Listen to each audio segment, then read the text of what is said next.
Good evening, everyone. How are we doing? Welcome along to the Sports Corner. We are back once again for another live watch-along on the YouTube channel. It's Wednesday. No, it's not. It's Thursday night. I nearly got confused then. It's Thursday night, of course. Premier League action this evening sees Chelsea taking on Liverpool at Anfield. A massive game in the Premier League this season as two clubs that are desperately fighting for the top four spots, and most importantly, to put the pressure on the two teams in second and third. Leicester and Manchester United, of course, losing at the weekend means there are massive implications, well, midweek even, means there's massive implications for these sides if they can get points on the board tonight. If you're new as always, don't forget, leave a like and a subscription. It is massively, massively appreciated for those of you that are new to the stream. We're literally, I'm pretty sure, we're about 2 subscribers away from 1,900. So if you haven't subbed yet, please, please, please do, because it'd be very nice to hit it. In fact, I think we might have actually just hit it. So let me have a check. We're 1 subscriber off 1.9k. So if you haven't subbed yet, please, please do already. But as you can see, it's just me again today. Honestly, it's been Josh Central this last week. You're going to be sick of me by the end of this bloody week. But we are back. And this time, we've got Premier League action on our hands tonight. If you watched yesterday's stream, I've calmed down now. I've had, 24 hours pretty much nearly to just take everything in what we watched yesterday in the Championship, because honestly, it's probably my favourite watch-along I think we've ever done on the channel before. Just an absolutely ludicrous game overall. And as much as I would love to see a ludicrous game of football tonight in the Premier League, I just don't quite think we're going to get the same level, considering 90% of the big games in the Premier League this season have tended to end in 0-0. So let's hope maybe tonight is a very different game indeed. Kickoff is 5 minutes away, so we'll talk through the lineups in just a moment's time. But what I'm going to do very quickly is look at the comments and see how you guys are doing. Chris is in the building. He says, "Hi lads, hope you're well." How are you doing, Chris? Good to see you as always, buddy. He says, "My prediction, Liverpool 2-1 Chelsea," which is an interesting call, of course. Liverpool now on a 4-game loss streak at Anfield, looking to break that duct today. Josh is in the building. Now you're doing well, my counterpart, fellow Josh. He says, Chelsea to win the game 2-0 tonight, which is a very interesting shout indeed. And then Chris has also put, win for either team is massive for them mentality-wise, which it definitely is something I will talk about in a moment. And then Chris has also put, Liverpool lineup was as expected, but I predicted Phillips instead of Kabak. Well, we get Kabak in there, which is certainly not bad at all. And then James is in the building. How you doing, James? Good to see you, buddy. Welcome along, as always. Good to see the regulars in the building. It's what we like to see on this fine Thursday evening. What a week of action we've had. We had a brilliant game on Monday night in La Liga. We had a great game on Wednesday night with Rotherham and Wednesday. Let's have a hat-trick of good games, because it's not usual for me to sit there and say I've had good matches. Usually, when I do watch-alongs on the channel, I've got a really, really bad tendency to just have stinkers of matches. And we've had some big games in the past. We've had Chelsea-Manchester United a few days ago. That was a pretty poor game in terms of it didn't have any goals and that ended 0-0. And I think tonight will be a very different story. There's a lot on the line for these two. Probably a little bit more in comparison to the Chelsea-United game. United, they know they're not going to win the title. As long as they can stay in the top 4, that's fine by them. For Chelsea and Liverpool, they've got to get into the top 4. West Ham still occupying the 4th place spot. They play Leeds on Monday, I think. So they've actually got a few days before they play, which means that all hands on deck for both of these sides tonight to try and get themselves points on the board and, of course, move up in the title race. How are we doing, Daz? Welcome to the stream, buddy. Sorry I didn't get to see your message earlier on. I've not been on Twitter really much today. I've had the guys, of course, updating all the tweets and stuff. How are you doing? I'm doing very good indeed. 3-1, I say. Interesting. If we get goals tonight, then that's brilliant, because, of course, I love goals, and you get to see good reactions as well. James saying Liverpool win for my bet. Got Levante and Inter as well. Little risky. Do you know what, James? You've always got to have a bit of a risk with your bets. I mean, I'm not having any bets this week because my bank is down, so I can't actually check how much I've got. But I'm going to have a bit of a break on the bets until the weekend. Chris has put, I'm nervous but confident going into this game. Honestly, man, I think this is a very, very good game to watch out for tonight. We'll talk through the lineups in a second as well. Change of rest, Josh. He was meant to Craig Pawson, now it's Martin Atkinson. How come it changed? Injury, I'm guessing, potentially to one of the refs. Who knows? And then Chris has put Everton actually fall for the moment after their win. Of course, just played, didn't they, against West Brom. So it means that still a lot on the line tonight for the likes of Everton and stuff, depending on what happens in this game tonight. Should we have a look at the lineups? We've got about 3 minutes until kick-off. Let's do it. Home side first of all, Liverpool 4-3-3 tonight. Good to see a few faces back in the squad at Anfield. Alisson returns after the, of course, bad situation with the passing of his father. Of course, big occasion for Alisson tonight. Of course, all prayers and thoughts going out to him. Back four, Andrew Robertson, Ozan Kabak, Fabinho and Trent Alexander-Arnold. They make up the ever-present back four. Of course, Fabinho has actually been out injured for quite a bit of time, so he's back in the team today, which is always nice. Midfield three, technically, is the ever-present midfield three these days. Curtis Jones, Wijnaldum and Thiago Alcantara. Henderson, of course, still out injured. Going to be quite a while before we see him again. And then up top, the front three, Mane, Firmino and Salah. Quite lucky, actually, that they haven't really been injured much this season, have they, the front three? So, very lucky this year for Liverpool in terms of the attacking side of stuff. As for the bench, you might have noticed one recognisable face. Diogo Jota is on the bench tonight for the first time since December after picking up that serious injury. I do think we'll at some point see him in this game. Of course, it all depends on how long that stint is going to be. But other players on the bench, the two Williams are on there, Divock Origi, Shaqiri, Oxlade-Chamberlain, basically the ever-present regulars that do tend to be there all the time. As for the away team, Chelsea today lining up with a three at the back formation, 3-4-2-1. Edouard Mendy is in goal with a back three of Rudiger, who's been fantastic since Tuchel's joined, alongside Christensen and Cesar Azpilicueta. Midfield four, you've got Ben Chilwell and Reece James, the left mid and right mid, or left wing backs, whatever you want to call them these days. Probably play different positions. With Jorginho and N'Golo Kante as the two midfielders in the side. Technically playing as a left wing or a left forward is Mason Mount, been brilliant since Tuchel's come in and he's been fantastic all season for Chelsea. Right forward, Hakim Ziyech, he's been of course in the side over the last couple of weeks doing very well for Chelsea. And then up top, someone who's been struggling but has been putting a few goals into the back of the net, and of course this will be a big confidence boost for him tonight. Timo Werner is up top. On the bench, the likes of Olivier Giroud, Hudson-Odoi and Kai Havertz are on the bench tonight. So a few different plays in there as always. Question is in the chat. I know you guys have been putting your predictions in. What are you predicting for today's game? Because I am going to go for this match tonight 3-2 Liverpool. Reason why I'm going like that tonight is because these two, I think Chelsea have looked brilliant this season. Liverpool getting back to winning ways, but they need to go out there tonight and get a win at Anfield, or else that awful home run over the last couple of weeks is going to continue on.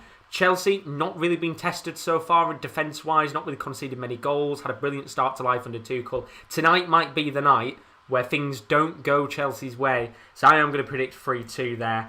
Kyle's in the building, says, hey Josh and all, how are we? Good to see you as always, Kyle. I'm saying this will be a 2-2 draw. Would be good for me indeed, we love goals. And then Chris has put, I think Alisson playing's better for him mentally, better than him sitting at home having family reasons on his mind, which might be affecting him at home, which is definitely true indeed. And then James has put, I reckon Ox and Milner are defo coming on, and Ox will get close with a screamer. I will always remember the one goal he scored against Man City in the Champions League, that absolute screamer that he scored a few years ago. Always sticks in the mind, because I remember exactly where I was and what I was having at that exact point food-wise. I don't know why, but I just remember that goal for some specific reason. But we're underway with the game, and hopefully, fingers crossed, we should have a good match tonight. How are you doing, Benjamin? He says, I will watch this later on today or tomorrow or afternoon. Okay, that's all good, Benjamin. It will be up on the YouTube, so don't worry if you do miss it tonight, then you'll be able to watch it in the background as Chelsea come forward here. Ball lobbed in by Ziyech, and Fabinho is going to get a touch on the ball. Was going to go out for a corner, but it's actually flagged for offside anyway. But good start there from Chelsea. And I mean, you could just see Timo Werner just offside by a whisker. Good decision from the linesman in the end to give that as an offside decision. But you can see the little kind of nerves that might kick in early on for Liverpool here. Had a lot of games this season where they've been a bit frail at the back defensively. Can they hold on tonight? Or is this going to be the goal thriller that we're all expecting? Because we've all pretty much gone for big scores. I mean, Dimski's in the building. How you doing, buddy? Hope you're all good. Hey, Josh, you're putting in the hours. I'm indeed, honestly. I've got a lot of watch-alongs to do over the next few weeks. Chelsea to win 2-1. Good to see you. Good to see you too, Dimski. We've all gone goals tonight. I mean, I've predicted 5 goals in this game. I highly doubt it's going to happen, but 5 goals I've gone for. Kyle going with a 2-2. Chris going with 2-1 to Liverpool. Josh going 2-0 Chelsea.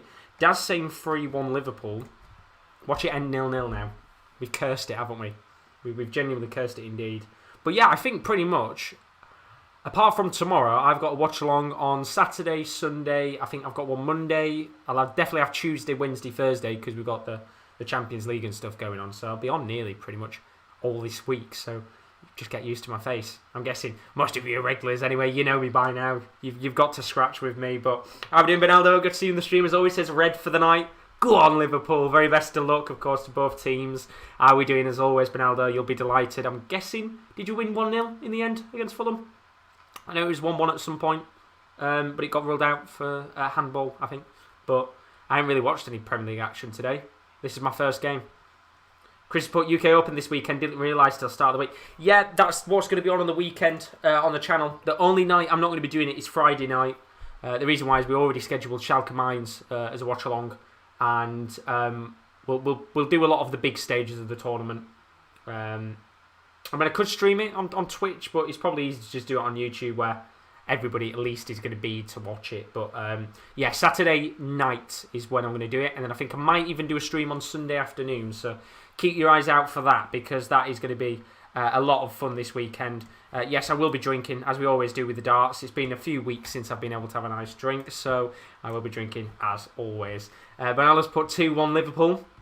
Interesting shout. We've all gone goals tonight, as I said. It's going to be a 0-0 now. I mean, Dimsky saying 0-0 will be your fault. I'm hoping I jinx it, Dimsky. And if I keep saying it's going to be a 0-0, then it turns out it's not. But I think the last time we watched Liverpool was Liverpool-Manchester City. And the first half was miserable. Boring first half. And then it really came to life when City scored, I think, the 5 or 4 goals that they got. But, you know, let's hope for something different today. James has put, just before kick-off, I stuck £1 on a disallowed goal. 19 quid return, I'll take it. It's not a bad shout, actually, to be fair. Been a lot of disallowed goals recently. Been a hell of a lot of disallowed goals. Tubbs, how are we doing, buddy? Good to see you. My brethren, my Filipino brethren, how are we doing? Oh, you're good. He says, the Toffees in 4th place. Good start for life today for Everton, of course, going into 4th. Looking like they're going to be fighting for the Champions League spots, depending on if they can continue their form. I'm going to stop for a second, though, because chance here for Chelsea to come forward. Reece James going to play the ball into Kante.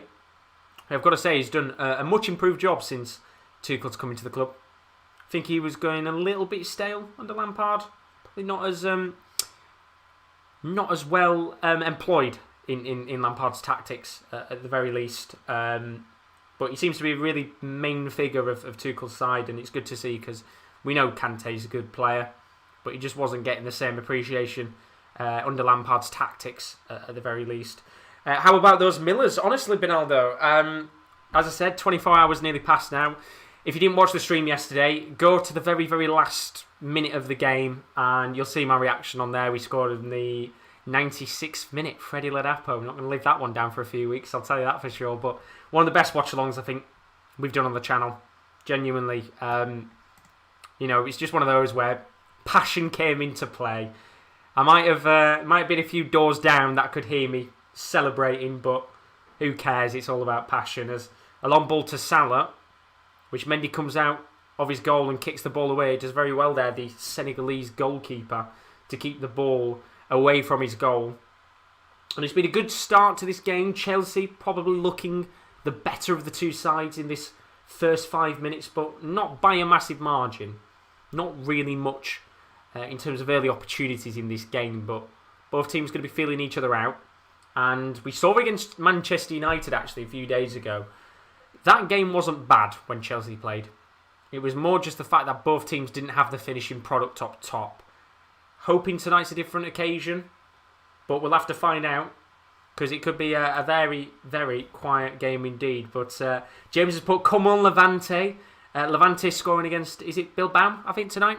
In the Copa del Rey they're playing? If anybody knows the aggregate score, you'll have to tell us, but James has just chested the ball to Robertson, who's just outside the box. Going to lay the ball into Mohamed Salah. Back to Robertson again.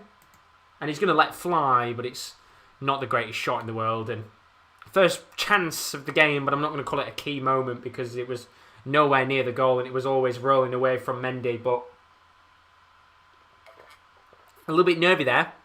Reece James chested it down into the path of the Scottish fullback. And if there's one thing you don't want to do with this Liverpool side is, even considering that they're not attacking as much and scoring as many goals, they've still got a lethal front three when they want to be Mane, Firmino and Salah. And the last thing you want to do is give them the easiest chances on goal, because even when they're not in the very best of form, they'll still put the ball into the back of the net. We can tell you that for sure. Tubbs has put, greetings, my brethren. I'm just gassed about the Everton win. Honestly, I'm gassed for you because I'm a big fan of Gylfi Sigurdsson and he got the assist for the goal, so I'm buzzing about that in the end. Dimsky put, got to mention the great Ian St John, great player and a wonderful man. Yes, did forget to mention that they had a minute's silence before this match, of course, with Ian St John. So thoughts and prayers as always to the family. Carl's put, I watched the Sheffield United Villa game. And what a cross out wide, running to the box and goal by David McGoldrick. I tell you one thing David McGoldrick's got in his career. He's a ridiculous tendency to score against like the top 4, top 6 clubs. I know Villa aren't in the top 6 right now, but I swear every single goal he scored in the Premier League usually comes against like a Chelsea or a Spurs. It's strange, but Liverpool in the box here. Ball towards Mane, who does get the ball down in the end, but it's a really heavy touch, which causes him to move to the right wing and play the ball to Salah. Now it's into Thiago Alcantara, who finds himself playing his way back to Ozan Kabak at the halfway line. And good from Liverpool, this. Very, very good. Getting into the space really well so far. Been a bit of a tricky start, I have to say, for Chelsea in terms of the back. A lot of balls being pinged up and over the heads of the Chelsea defenders. And this three at the back formation, which is a formation, of course, that they used a few years ago under Conte. Very different side. Actually, then again, was it really a different side? A few different players in there, but there's a few players who were there under Conte as well. But in terms of a three at the back formation, there's a few players who may have not played in one before, and Liverpool looking to make the most of the open space that they've got, and they've done really okay in this first 10 minutes. But they need to get something early, I think, in this match. Chris I just watched the reaction to Rotherham's winner. Honestly, one memory I won't ever live down. Genuinely, a bloody good game to watch that. We are going to do more EFL ones in the future. That's for sure. I think sometimes when our teams are playing in the Championship and in the EFL, we'll see if we can stream some of the games. I mean, I'm always up for streaming Rotherham because you'll get, hard, solid reaction and passion, which is what I had last night. And I might have screamed the house down. But long ball here to Mane. Again, a little bit too heavy, and it goes into his Senegalese teammate, Edouard Mendy. But you can see the tactic here from Liverpool. First 10 minutes going by, and they know that the balls over the top have been working so far. And they're saying that. Chelsea are doing the same here. Ball over the top to Timo Werner with a brilliant touch and a really good chance that just rose over the top of the crossbar. And that was the first real big chance of the game. And it was a lovely ball from Ben Chilwell. Just takes it down, one touch, and hits it on the half volleys. The ball's bobbling. And there's not much he can really do in terms of the power of the shot. I think even with a little less power, it'd be going wide. But a really good chance there for Timo Werner to open the scoring early on in this game. And 10 minutes on the clock. We are still 0-0 in this match. Bernardo's put, just saw the reaction. Gotta love it. Get in, honestly. You're probably not getting a reaction like that again in terms of passion for quite some time. Although saying that, I did pretty much react a little bit like that on Thursday in the Europa League. It's passion. We love it. Chris has asked, will you do watch-alongs for the playoffs? Yes, we will do. We were going to do them last year, but I can't quite remember why. I think it was... we were going to do them and then we didn't in the end, but we'll definitely be doing them this year, that's for sure, with the playoffs. So do definitely stick around for them because I think they're taking place around May, June time. So we'll have to see what goes on there and see if there's fans back as well. That's the important thing. If fans are back, will certainly mean we definitely will have a bit more of a lively atmosphere going into the summertime in sport. Still haven't got fans back in the Premier League yet, but should be a few more weeks, I think. And then we might have fans back in for tests and things like that. I think, is it April, May time when they're looking to get a few people back in for test events. So not long to go until we get to that stage of the season, but still going to feel like a long time, isn't it? We're only in the 4th of March today. Still a few months at least to go, but Liverpool here on the ball, holding up the play, playing a pretty high line actually tonight, Chelsea, which has allowed Liverpool to hit the balls over the top. And they're going to come forward here with Trent Alexander-Arnold now into Salah, plays a lovely 1-2 with Trent, who's coming forward here, but good defending at the back from Mason Mount, who's tracked all the way back here. And now Chelsea are going to look to counter. Ball fed towards Ben Chilwell, but Salah covers for Trent and gets the ball back with no issues. And now Wijnaldum here on the right wing with Mohamed Salah. Not too far out from the box. I'd probably say about 30 yards, 35 yards from goal. As Liverpool look to break down this Chelsea back line. Daz asked, did you hear about the second legs next week? I did, yes. I believe it's the Liverpool second leg that isn't being played at Anfield now. I don't know where it's going to be played. I'd assume probably Hungary, where it was last time, or Italy, one of the two. Well, who knows? But I heard about that. I don't know if there's any other games going on as well in the background. James has asked Luton, Rotherham watch-along for Tuesday. Is it on TV? If it's on TV, James, it might be worth a shout. The only reason why I can't get the actual Luton Rotherham one is if it's on Red Button. Oh, I realised. Can't. Champions League. That's fine. Champions League is on. I was going to say, it's one of those where usually if it's like a TV match or it's on like Sky Sport Action or something like that, I can do it. But if it's Red Button, Now TV, you can't actually get them up on a console, which is pretty shit, to be honest. But Champions League is on Tuesday night. Hence why, as I said, I've got a lot of watch-alongs to do over the next few days. I've got a watch-along on Saturday and Sunday for the darts. I think I've got one on Monday as well. What's on Monday? I think there was a pretty big game on Monday night. Nice-Monaco was on, as well as Inter Milan-Atalanta was another one of the games that I was looking to do. So lots of games going on. Budapest, that's it. Budapest. Was it played in Budapest last time, Daz? Or was it played in... No, it might have been played in Budapest, actually. But Mason Mount driving forward here for Chelsea on the left wing. Still going in, Mason Mount. Plays a lovely ball to Werner. Really heavy touch, though, this time from Timo. Took a very nice first touch for that big opportunity about 6 or 7 minutes ago, but really heavy touch on the ball. Just stopped an opportunity to attack, although they're coming down the right-hand side here now. It's going to be Reece James trying to lay the ball off to Kante at the edge of the box, but it's cleared away by Georginio Wijnaldum. And it's been a decently paced game so far.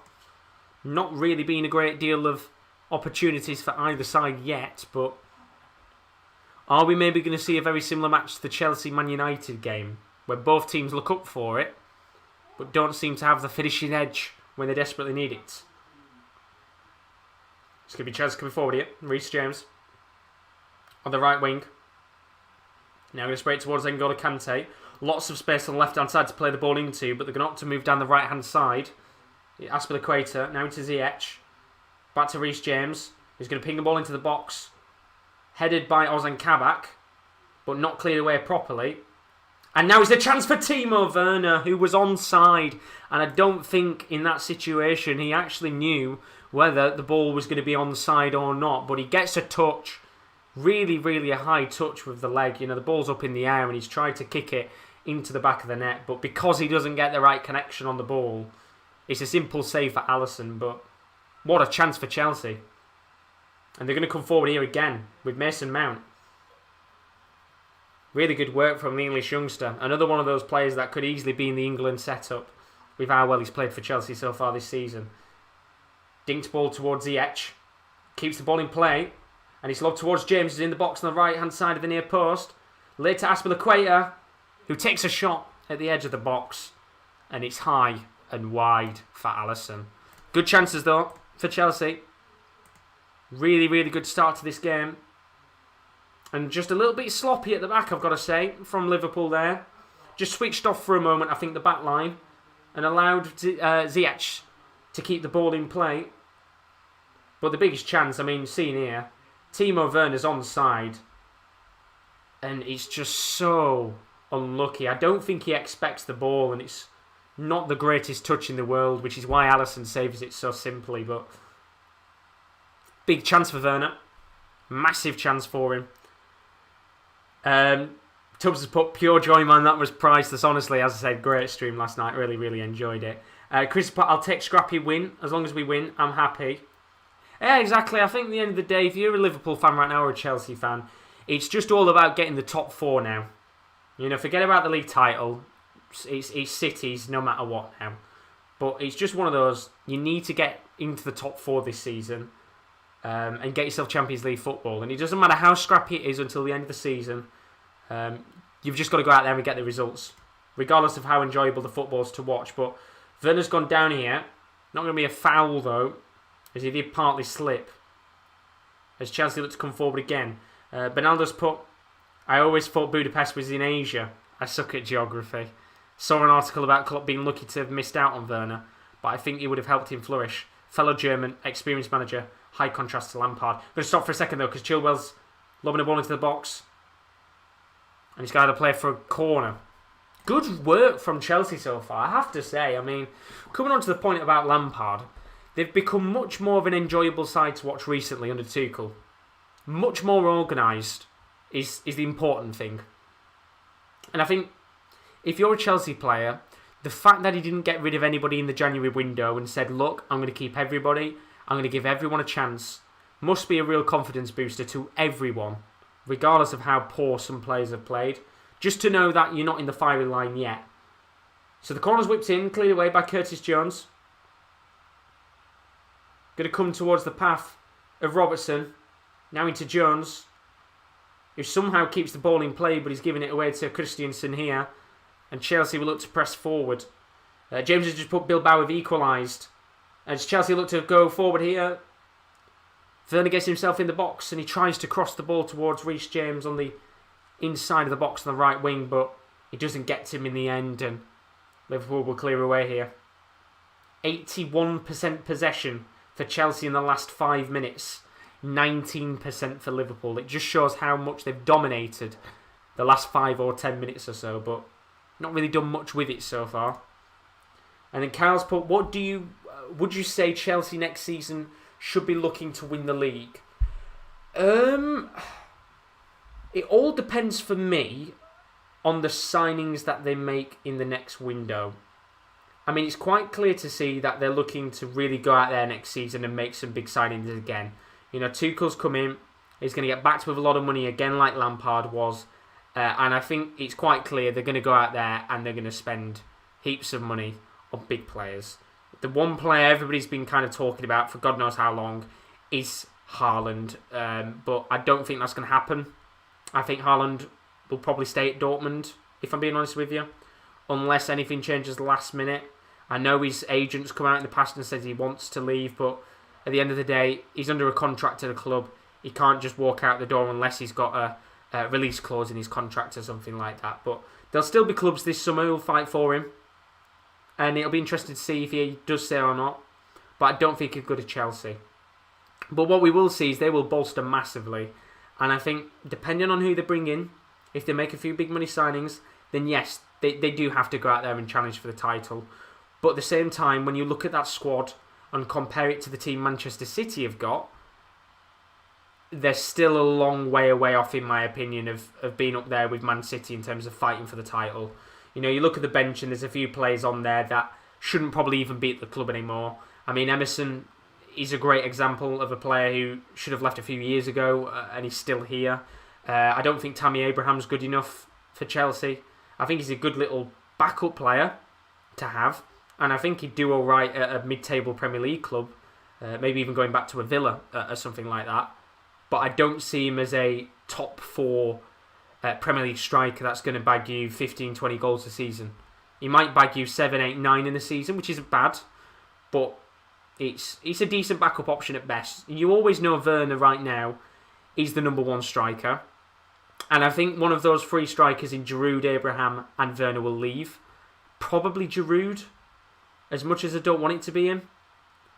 I just think because of his age, he'll probably be likely to leave the club and move on. But it all depends. So I do think, yeah, they should be up there.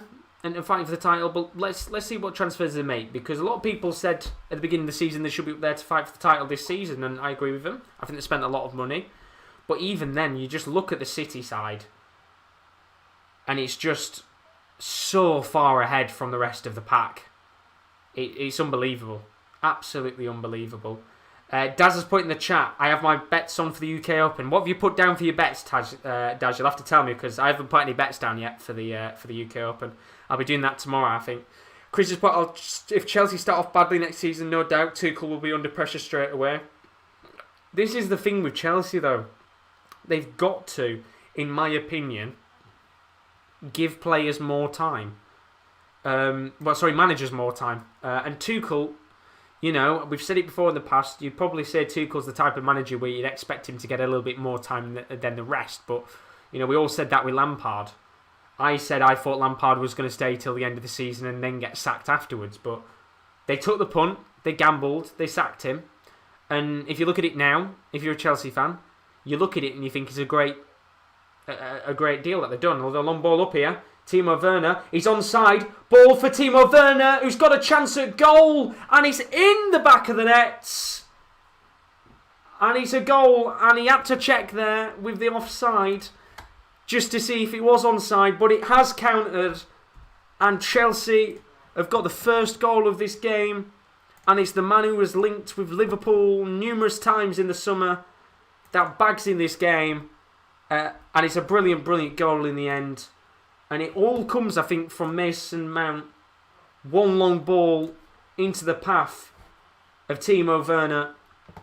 Alisson just hesitates. He does not really sure where to go as he's coming out of his goal. And in the end, Timo Werner, we know what he's like. He's a very quick player. He just dinks the ball over Alisson. And then he's got a very simple finish. And it's in the back of the net. And Chelsea take the lead in this match. 1-0 to the away side. And a brilliant goal for the German. And the high line of Chelsea gives them the goal. It's been checked by VAR for offside. It's going to be a tight decision, this one, but I think he's going to be given us an onside.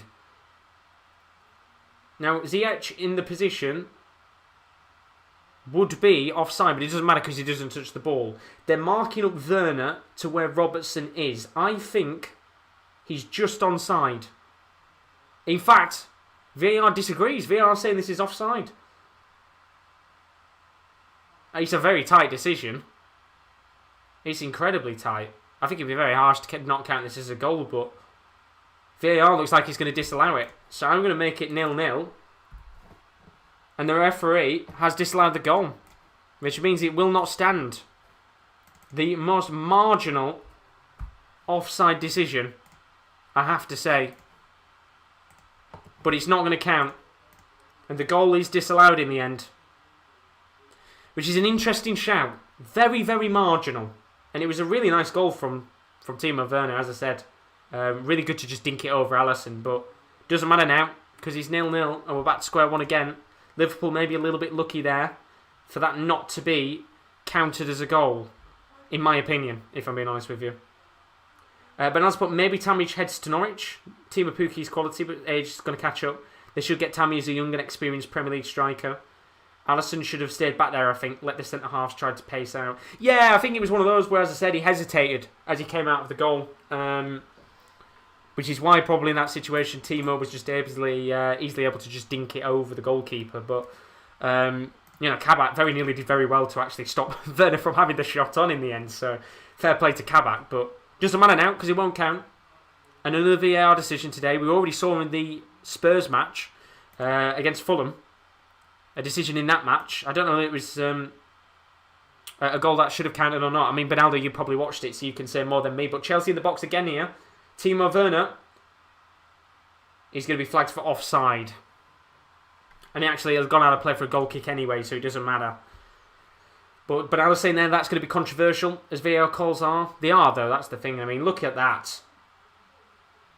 That is incredibly marginal. I mean, the line of where Robertson is and the line of where Werner is, the red line to flag for the offside is literally touching the blue line of where Robertson is flagged for keeping him onside.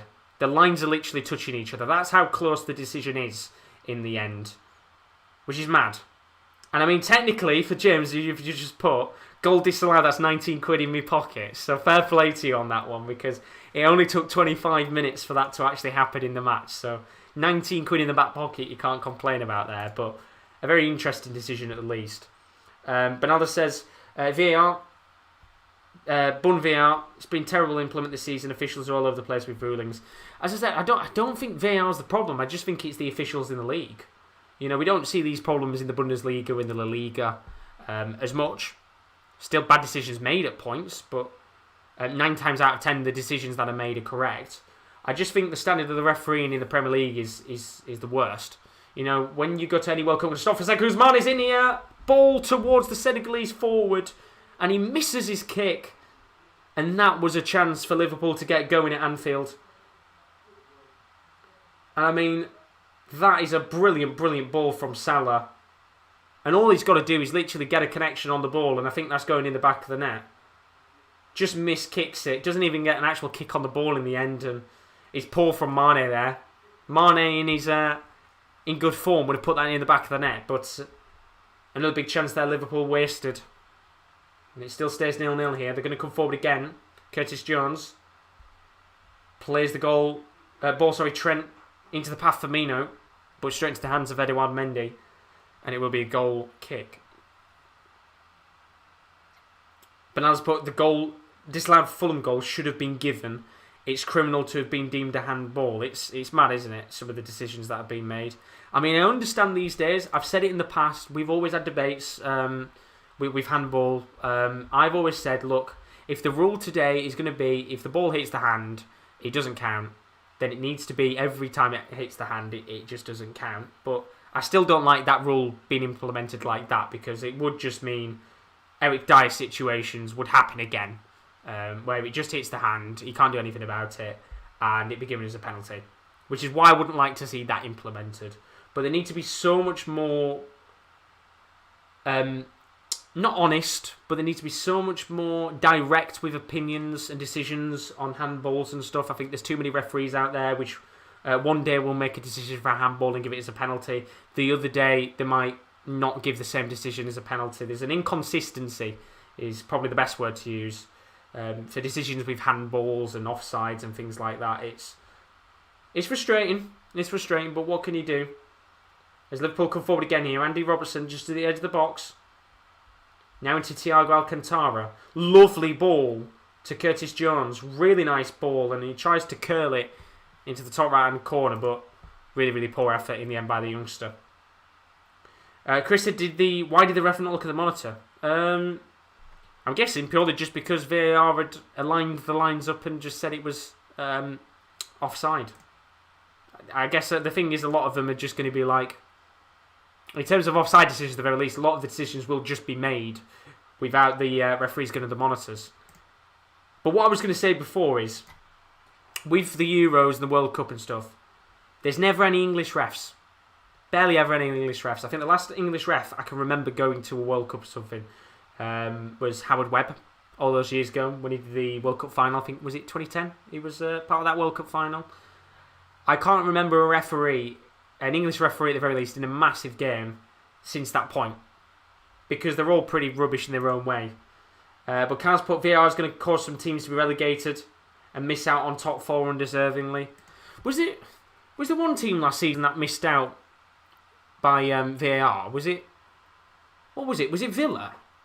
I think, wasn't it the Sheffield United Villa game where the goal for Sheffield United was in the back of the net, but the goal line technology didn't actually see whether the ball was in the back of the net or not. And realistically, had Sheffield United got the 3 points, Villa would have actually been down anyway. It will cost teams, but what can you do when the standard of officiating is fucking terrible? It's until we actually get good referees and good training for them, we're a long way away from referees ever being enjoyable. Enjoyable or making right decisions, not enjoyable, because that's what we don't want. We don't want referees to become the star of the show. We just want them to make the right decisions. And 9 times out of 10 they don't. James put, I think they go to the monitor a lot to sell it to fans and players.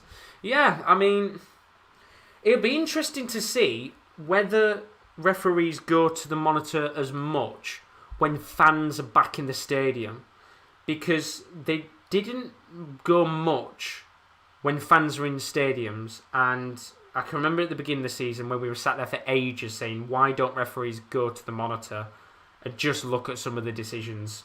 I think we had that one time in one of the Palace games where one of the refs did go to the monitor, and that kind of set off a spark for the other refs to go and check decisions and stuff. But I like them going to the monitor. I think they should do it more, even now, to make their own decisions. It shouldn't always be down to the VAR team.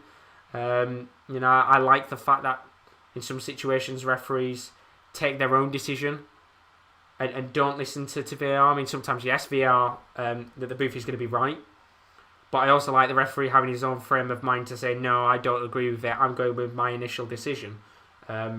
Sometimes it backfires. I think there was one quite recently where one of the referees didn't give a penalty and VAR said it was. And it was just a very bad decision in the end. But at the same time, I do like the referee taking a bit of a stand and saying, look, I'm the referee today and I'm going to choose what goes on and what doesn't.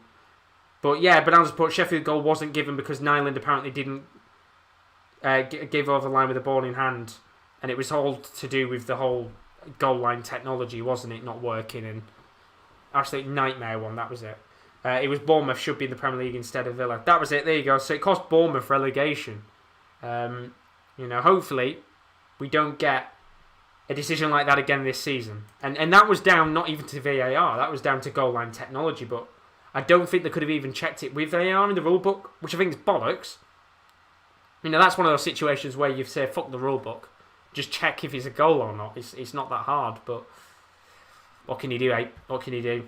There's been multiple decisions this season. I don't know if anyone can remember the Man United game, I think, when Pogba scored and they didn't know whether the ball was out of play or not when the cross was whipped in. And they didn't have a camera angle where they could see flat on the line from where the ball had been crossed over or not. That's another one where it's like, how are you supposed to be able to decide that when you haven't even got a camera angle that can thoroughly decide whether it's a ball that's in play or not? It's mad. It's absolutely mad. James has put, it was brought in to reduce human error, but no ref in the game is calling the Fulham one. VAR just needs to be used correctly and only put in when refs want. Yeah, exactly. That's the best way to put it. VAR shouldn't be there as a flashy piece of equipment to make games dramatic. Do you know what I mean? It's there to make the right decisions, not there to hype up a match, as you said, James. To make it more of an entertainment sport. It's just there to make right decisions. And until referees get a good standard of officiating, we're going to be a long way from that.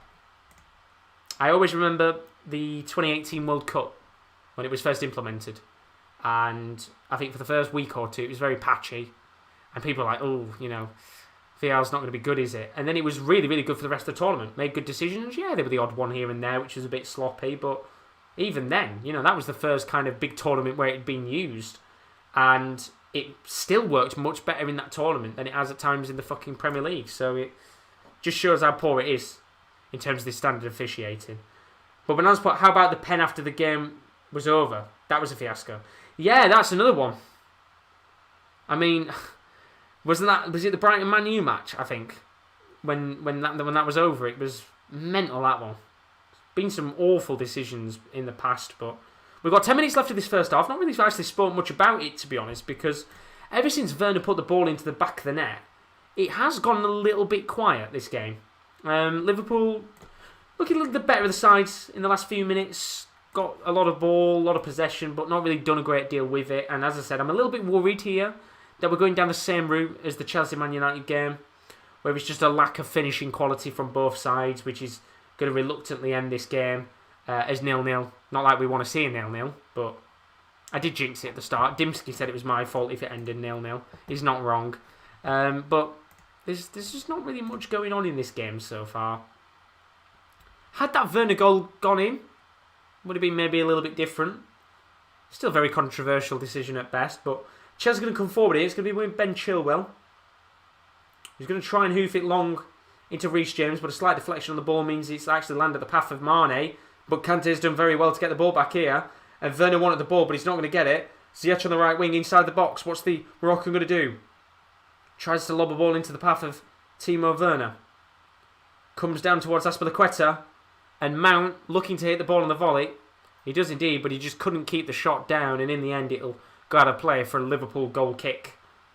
As I think Mane is complaining at the referee, thinking it should have been a foul on him at the halfway line. It was Azpilicueta, and yeah, I don't really see much in that, to be fair. I think there was just a little bit of whinging and moaning there from Mane, trying to buy the foul and get the free kick, but James has put, I'm both glad and not that VAR isn't in the Championship. I'm glad because of how much controversy and excuses there would be, but I want it because the refs that mainly do Championship games are awful. And yeah, I mean, I don't know if you saw last night, James, but the decision for the red card in our game, I have no idea what the ref saw in it. Apparently, he thought that Michael Smith had headbutted one of the players, and I genuinely don't think he did at all. And of course, I'm always going to back my side and be a little bit biased, but I genuinely don't think it was a red card. And as you said, some of the officiating in the Championship is just as bad, if not worse, than it is in the Premier League. I mean, this is the problem. Those Championship referees are obviously looking and thinking, one day we want a ref in the Premier League. Well, I'd highly suggest becoming better officials, because fucking hell, some of them are awful. I think they should do like the rugby refs do, Josh. Yeah, I mean, I don't watch much rugby, but as Rowan said in the past multiple times, with the way that they do it in rugby, and you can actually hear the decisions that are made and stuff, they need that in football. But they won't, because they won't do that. They won't allow you to listen to the referees make their own decisions, because it'd turn into an absolute riot, wouldn't it? In terms of the decisions that they made. You know, if you could hear... I'm trying to think of Mike Dean. If you could hear Mike Dean making his decisions, then bloody hell, I don't think he'd be a referee anymore, because he'd probably have a few very disgruntled fans on his decisions that he makes. I mean, Chris put, referees in English leagues are awful. League 2 referees not that great either, but I don't make that as an excuse for Carlisle. Yeah, I mean, at the end of the day, you can never make the referees an excuse for everything. At the end of the day, it is always down to 11 players on the pitch. And sometimes there will be games where you look and you think, well, the referee's decision in that match has affected it. And I was going to say last night, had we have lost against Wednesday, the referee's red card completely changes the match and the situation in hand for us. And that's a game as a prime example where the referee's decision influences the match overall. But at the end of the day, it's all down to the 22 players on the pitch. They've got to do good as well. As the shows Kenny Dalglish, apparently it's his birthday today, so happy birthday, Dalglish. He'll be hoping for a goal fairly soon in this match, because so far it's been a pretty average game at best. Not really an enjoyable one in terms of the first 40 minutes of action. But James put he didn't actually touch him. Smith went for a headbutt, but it's classed as violent conduct and unsporting behaviour, so it has to be a red, unfortunately. I mean, they're appealing it, so I think it will be rescinded in the end. But as I said, I mean, I don't personally see it as a headbutt. I think with what Borna did, Borna's punch was more red than it was for Smith. But I understand in that manner why a referee would make that decision. And I said it yesterday. on stream. I was like, I understand why the ref might give it, because he looks at it and he thinks it's a headbutt and he gives the red card. But it is one of those situations where it's a perfect example of a situation that can influence a game and really change it completely. And of course, it doesn't matter now because we got the win in the end, but it's just a very good example. As we head towards the last 5 minutes of this first half, not the most enthralling first half, has it? I mean, Chris has put, please don't end 0-0. The way it's going, Chris, it's not be the greatest first half. It might be ending 0-0, this one. As Salah looks to come forward and make me eat my words, but good defending at the back from Ben Chilwell, who clears the ball away. And that's going to be Mason Mount, playing as a bit of a left-back right now, just covering for Ben Chilwell. Long ball up to Timo Werner, but good defending by Fabinho. And I've got to say, Liverpool is struggling tonight. Just don't seem to be doing great when it comes to the attacking side of stuff. Very good at getting the ball and holding, but when it comes to getting into that final third, Chelsea have defended pretty easily tonight. And one long ball here, going to be towards Mason Mount on the left wing. Gets inside the box, he's up against Fabinho. Seen a few Mason Mount screams in the past where he's curled it in, and that's one of them! That's a brilliant goal from Mason Mount. And it's exactly as what I said. He's curled it into the back of the net. It's a classy Mason Mount goal. And time again, he gets it onto his stronger foot and he curls it into the back of the net. And you have to say, it is a reward that Chelsea really do deserve. And it comes all the way from the back line. One long ball from N'Golo Kante onto the left wing, into the path of Mason Mount. He just cuts onto his stronger foot, takes on Fabinho, and all he has to do is curl the ball into the back of the net with his stronger left foot. He gets enough power and trajectory on the ball to put it past Alisson. And Chelsea take a deserved 1-0 lead in this match. And it's another brilliant goal from Mason Mount, who I have to say has to seriously be up in contention for a Euro spot. He's been brilliant this season. Somebody did yell in the background, yes. I don't know what they're yelling about. I'm guessing they must have enjoyed the Mason Mount goal there. But 1-0 Chelsea, and that is the perfect situation for them as we head towards half-time in just a few minutes. And as you've just put in the chat, Bernaldo, Mount has been in solid form. He's going to do well at the Euros. He's got to be up there in contention for the Euros this season. All 5 Premier League goals he scored have been away. So another one to the book there for Mason Mount. And another brilliant goal as well. You know, in that situation, when Mason Mount takes the ball and he cuts in on his stronger left foot, you know he's going for it. And you know he's going to take it on. Is he the new English Robin? let's not get too excited about that. Let's not say he's Robin yet. He's got a long way to go. Rowan is saying, I would like to apologise for that, Bernaldo. Is that for the goal, Rowan? You've got to tell us. Was that somebody celebrating Mason Mount's goal? As N'Golo Kante gives the ball away here. He was the man, of course, who got the assist for Chelsea. Really, really good indeed. Roman's put, I have Mount and Mane to score, and Trent Alexander-Arnold and Aspie, I'm going to guess, to get carded. Well, you've got the goal for Mount. You should have had a goal for Mane, because Mane had an absolute sitter he missed. But you've got the Mount goal. But we've got a 1 minute here of normal time left. 45 minutes, of course, on the clock very shortly. It's going to be Mane on the ball. Really poor touch from the forward. I've got to say he's had a pretty shit game tonight. Probably actually take him off and bring Jota on. He's been awful so far. And a high line here, and Chelsea's coming forward, and it's a chance here for Timo Werner. Brilliant defending from Robertson, and he's going to be given a free kick after being pushed down by Timo Werner. And does really well there indeed, the Scot, to just keep Werner away from him. He's been a real menace tonight, Timo Werner. Been very, very good so far in this first 45 minutes. Testing that Liverpool back line as you would expect with his pace. And it's been very, very tough for Fabinho and Kabak. James has put Mount. Defo has to start for Euros. With the way he's been playing, he's got to be up there to go, surely. I mean, we've always said in the past, the problem with England is we've got so many good players, but Southgate won't take them because he's a boring little fucker, and he'll play 5 at the back with 2 holding defensive midfielders against San Marino in a few weeks, because he's a boring little fuck. It'd be nice if we had like a good manager in charge of the club, but what a chance here for Liverpool to come forward. Very good run from Curtis Jones, who tries in the end to get a touch of the ball. It's a brilliant, brilliant pass, I think, from Mohamed Salah, who notices the run of Curtis Jones, but his first touch on the ball gives it straight into the path of Edouard Mendy as we get into 1 minute of additional time. Chris has just put Chelsea should really be 2-0 up as Werner wasn't offside, in my opinion. Yeah, I mean, it's a very, very interesting decision, which we'll talk about in a few seconds' time. Kaz put, Rowan, if you want to be in the stream, I'll have to do your task. How long do you think we had, Josh? Well, we've got about 15 seconds left of the 1 minute, Daz. We're nearly done in terms of the first half. And do you know what? It's good we've had a goal. At least it's not ended 0-0 tonight, because it hasn't been a bad first half of action. As the referee's going to give a free kick here for Chelsea, with about 2 seconds left. This will be blown very, very quickly. And in fact, they won't even take the free kick because the referee is going to blow the half-time whistle. And as it currently stands at half-time, Chelsea will be going in with a 1-0 lead over Liverpool. And it's been quite a good game so far. Chelsea took the lead actually quite early on in this game. It's the first 20-25 minutes. When Timo Werner dinked the ball over the path of Alisson and put the ball into the back of the net in a one-on-one decision. One-on-one battle against Alisson even, not decision. Really good goal, but it was actually disallowed for offside. It was a very marginal decision in the end by the referee in VAR, who deemed it offside. And when you actually look at the decision, Robertson was the player that he was being adjudged to have, of course, kept Timo onside or offside. And the blue line of a player who's onside It was literally touching the red line of Werner, who was offside. So make of that what you will, because it didn't count in the end. But it doesn't matter, because Chelsea did take the 1-0 lead in the end.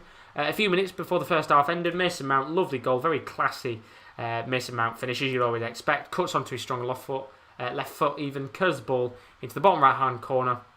It's not going to be a save for Alisson, he can't save it at all. But in the end, it is a brilliant, brilliant goal. And Chelsea take a 1-0 lead at half-time. Liverpool look pretty poor so far. That big chance in the match was for Sadio Mane, who had a brilliant ball in from Mohamed Salah. All he had to do was get a touch on the ball, and he miskicked it, and it eventually landed into the feet of Edouard Mendy. And you know what? They've not really done much since. Been pretty boring from Liverpool. Been really poor to watch over the last few weeks. I know they've had some wins here and there, the Leipzig games and stuff like that, but ultimately they've got to find something in this match, because right now it's not working, and Mane is having a bit of a stinker. And where's Firmino? He hasn't done much so far. I'm bloody seeing him on the pitch. But yeah, half-time, 1-0 in this game. We've got loads more watch-alongs, as I've said multiple times, to come in the stream. Don't forget, if you are new, please don't forget to leave a like and a subscription if you haven't already. We are pushing towards 1,900 subscribers on the channel.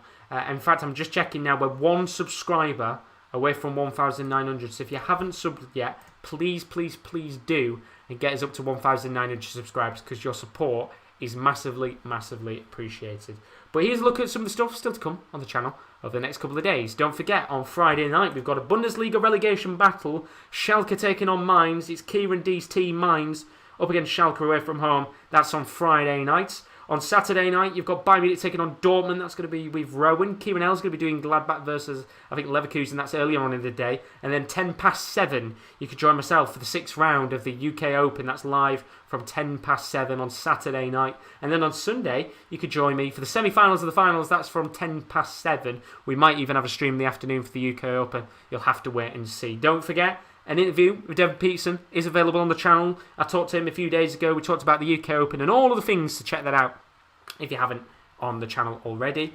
And don't forget, if you haven't put your name down for the UCL FIFA Sim tournament, then do get yourself involved. As we said, we are running a knockout FIFA Sim tournament in the next week or so. We need 32 players to be involved in this tournament for it to work. You don't need an Xbox or a PlayStation, or you don't even need FIFA, because it is going to be a simmed tournament, which therefore means the AI will take control of your team, but you will have the option to change formations and your tactics when we play these matches. It's free to play, and there is a cash/gift card prize for the winner. It's not going to be a massive one, a nice little prize as a thank you for playing, of course. But if you haven't put your name down already, please do put it down in the comments if you want to play in this tournament. Spaces are filling up quickly. I think we've got about 12 spaces left, if that. So do put your name down for it, because spaces are running out, and it's going to be some good fun. We'll be streaming it live on YouTube, so you guys can get involved as well. So that is the UCL FIFA Sim tournament. Put your name down in the chat. I'll put your name down on the list, and we'll start running that, I think, potentially next week. So lots to look forward to in terms of Champions League action and our FIFA Sim tournament. And lots to also look forward to in terms of our content on our YouTube channel. But we've also got more content available across the board on social media, because you can join us on our Twitter and our Instagram, which is at @the_sports corner for our... Sorry, at @the_top corner for our Twitter.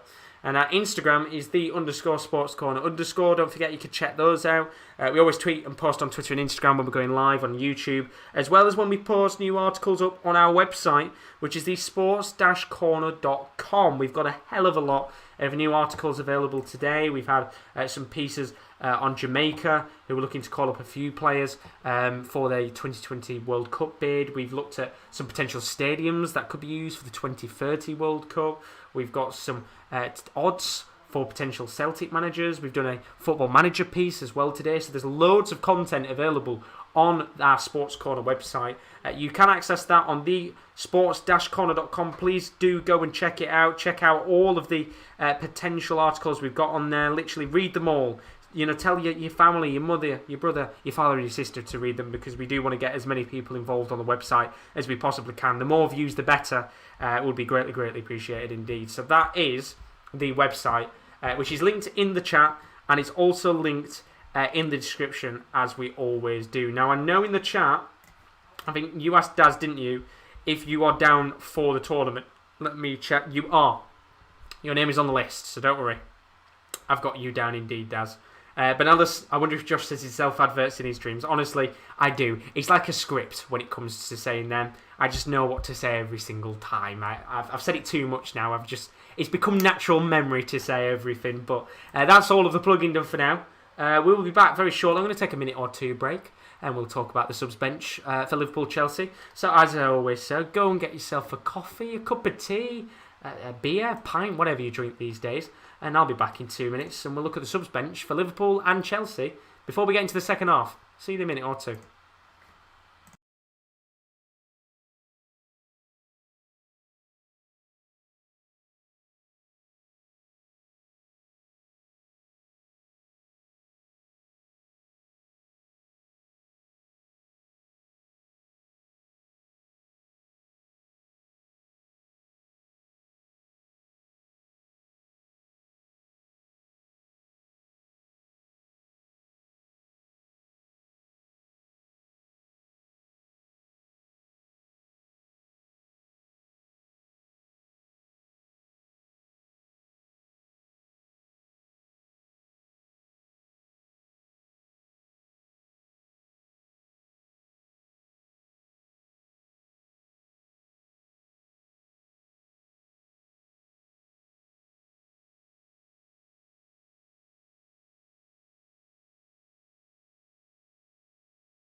And we are back ahead of the second half of action on the Sports Corner. If you're just joining us, Liverpool 0, Chelsea 1. What a goal it was from Mason Mount. Classy goal from the young English midfielder. It's just a classic Mount finish. He cuts onto his strong left foot and curls the ball into the back of the net. What can that boy not do? He's an absolute class player right now. One of Chelsea's better players this season. But they've got 45 minutes to hold on to that result because they've got a long way to go when it comes to the end of the match and getting 3 points on the board. Hopefully you got yourself a nice drink while we had a little break there. I'm all ready for the second half of action. Are you? We'll have to find out when the game kicks off in a few minutes' time. But let's take a look at the benches before we talk about what could happen in the second half. Because Liverpool have been pretty shit so far, if I'm being honest with you. Really poor. Not really tested a great deal for Chelsea's defence. It's been fairly easy for them right now. And Sadio Mane has been awful. Really bad game for Mane so far. Probably one of the worst players on the pitch in terms of how he's played. And he needs to certainly improve his game because the way it's going right now, he's probably going to be one of the first players subbed off very quickly indeed. In terms of the bench, they've got, of course, Diogo Jota, which I think every Liverpool fan is looking forward to seeing again, which I do think we will definitely see on the pitch at some point in this match tonight. It just depends on how long it's going to be for that decision to be made. They've also got Junior Shaqiri and Divock Origi if they're looking for a few extra players to bring on in attack. And somebody we don't actually see a great deal, Alex Oxlade-Chamberlain. Haven't seen him a lot quite recently. I don't know whether it's the fact that I just haven't watched Liverpool play often this season so far. But I haven't barely ever seen him on the pitch. Or even come on as a substitute. I mean, Chris, you'll know a lot more than me in terms of Alex Oxlade-Chamberlain playing. Does he tend to come on much as a substitute? Because I don't ever tend to really see him come on. It usually tends to be someone like James Milner or Naby Keita that comes on in this match. So if we even get to see Alex Oxlade-Chamberlain tonight, I'd be fairly surprised indeed. But don't expect it to be long before Klopp makes changes. With Champions League action again, I don't think it's this week. Is it next week when Liverpool play? I can't remember when it is. It's at some point soon. They've still got a lot of games to come, so it is all about rotating the team. But who knows what's going to happen in the second half. As for Chelsea, I don't think they've really got to do much right now. I think they've had a pretty good first 45 minutes of action. Wouldn't change anything in the game. I think everybody's been playing really well so far. Very tight back line, very organised midfield. And it's really been a struggle for Liverpool to defend against Mount Werner and Ziyech so far. I guess if you want to bring on a little bit extra pace in the game, you could bring on someone like a Christian Pulisic or a Callum Hudson-Odoi on the wing. Maybe take Ziyech or probably Ziyech off because I'd say he's been the least vocal player in the game so far in terms of the attacking three. But that's not a bad thing because he's certainly had a few moments here and there where he's done things in the match. But someone like Pulisic, a bit more pace, could really stretch the Liverpool back line. As for other players, they've got Giroud if they want to rest up Timo Werner for their games in midweek. They've got Kurt Zouma in the back line, Marcus Alonso. So they've got very good players on the bench who could come on and make a difference. Kai Havertz, another one who hasn't had a great start to life as a Chelsea player, but hopefully we get to see him at some point soon in a Chelsea shirt again, because he's another one which doesn't play a lot quite recently. He's been fairly quiet when it comes to getting starts in the Liverpool side. So there's a look at the two benches to see who can make a difference in this game. I know, Kyle, you put earlier, it says that we've hit 1.9k subs. Just wondering if you're still one short or have you reached it. Let me have a look and find out. Because I know YouTube has a tendency to round numbers up. So if you hit, I think, after like 199, let's say 1897, it rounds it up to 1.9. So we're still technically one sub off 1.9k, but we're getting there slowly but surely. All your support is always greatly appreciated. So thank you so much to everyone that has subscribed and liked. Of course, if you haven't already, don't forget to do so. Chris has put absolutely shocking first half from us. We're lucky it's not 2-0 Chelsea because Werner wasn't offside for his allowed goal. That first half shows Chelsea are a better team right now, and recent games too. Mane's missed kick chance is shocking from him. My niece could finish that. Keita, Ox and Jota should be the subs. Ox hardly comes on anymore, which is a shame because I like Oxlade-Chamberlain, but it always feels like, and I don't know whether it's the fact that Liverpool just don't trust him because he's had so many injuries. It's a strange one because he's a great player on his day, just doesn't get enough time on the pitch. Kaz asks, do you think Liverpool should try a new formation to see if that helps them playing better? I mean, potentially. it'd be an interesting shout to see him change formation up. I mean, the question, of course, would be what formation would Liverpool change to? Because you definitely wouldn't see him play a three at the back, just because they haven't got nowhere near good enough centre-backs right now to do that. So I guess they are forced into playing a four at the back formation. But I would love to see one day Trent as a right wing back, kind of the role that Ben Chilwell's playing right now, and Reece James a little bit further up the pitch of the halfway line. I think it'd be interesting to see his creative qualities in a different manner. You know, he's a very, very creative player, regardless of whether he's playing as a right back or not. But being pushed up the pitch further might make him a little bit more of a menace. But he's one of those, as Chris said, we don't have a defensive midfielder as he's playing centre back. It's a struggle, isn't it, right now? In terms of being a little bit more creative and changing up tactics and stuff. You're really forced into playing a four at the back at the very least right now. Chris put Mane being shocking all season. Yeah, it's a shame. It's a shame because he's a great player on his day, Mane, but having a bit of a stinker right now, isn't he? Kind of reminds me of, you know, when Hazard had that really awful season for Chelsea. I think when Mourinho was in charge, and then the next he just turned it up and then got his move to Real Madrid. I don't know whether that happen again in the same manner, but we'll have to see today because Mane's not been good so far. But last 12 Premier League games, 78 shots for Liverpool, 25 on target, 1 goal. They've not been enjoyable to watch if you're a Liverpool fan. You know, usually, if I could open this can, you see breathtaking attacking football from Liverpool, but it's breathtaking. It's breathtaking how they've not been able to put the ball into the back of the net. You know, it's extraordinary how poor it's been from them. I mean, Firmino as well. Another player where we've always said in the past he's not necessarily there to put the ball into the back of the net, but right now they bloody need somebody to do that. I mean, Chris has put we could do a 4-2-3-1 again once Jota's fully fit. Put Firmino in as a cam, Jota in as a striker, which is not a bad shout because I think it then puts a little bit less pressure on Firmino to score goals. I'm going to stop for a second because Mane's in here, plays the ball to Trent, who's inside the box to the right wing near post, and it was lobbed towards Firmino. But Christensen just got a touch on the ball and was able to clear it away. And I thought there Mane was going to make us, or Firmino was going to make us eat our words. But ball's lobbed in. Trying to get it towards Salah. Good defending from Rudiger, who I've got to say has been really good for Chelsea, as I said, since Tuchel's joined. Played him free at the backs before, Rudiger. I know he played free at the back quite often for Roma back in the day. Christian Klopp is a fanboy of Firmino. He definitely is. I think everybody knows that. He loves Firmino. He's a good player, though, on his day. And then James put, I have a feeling if Havertz come on, he'll actually play well. I want him to play well. I love Havertz. Handball shout here, though. Well, this is going to be checked, I think.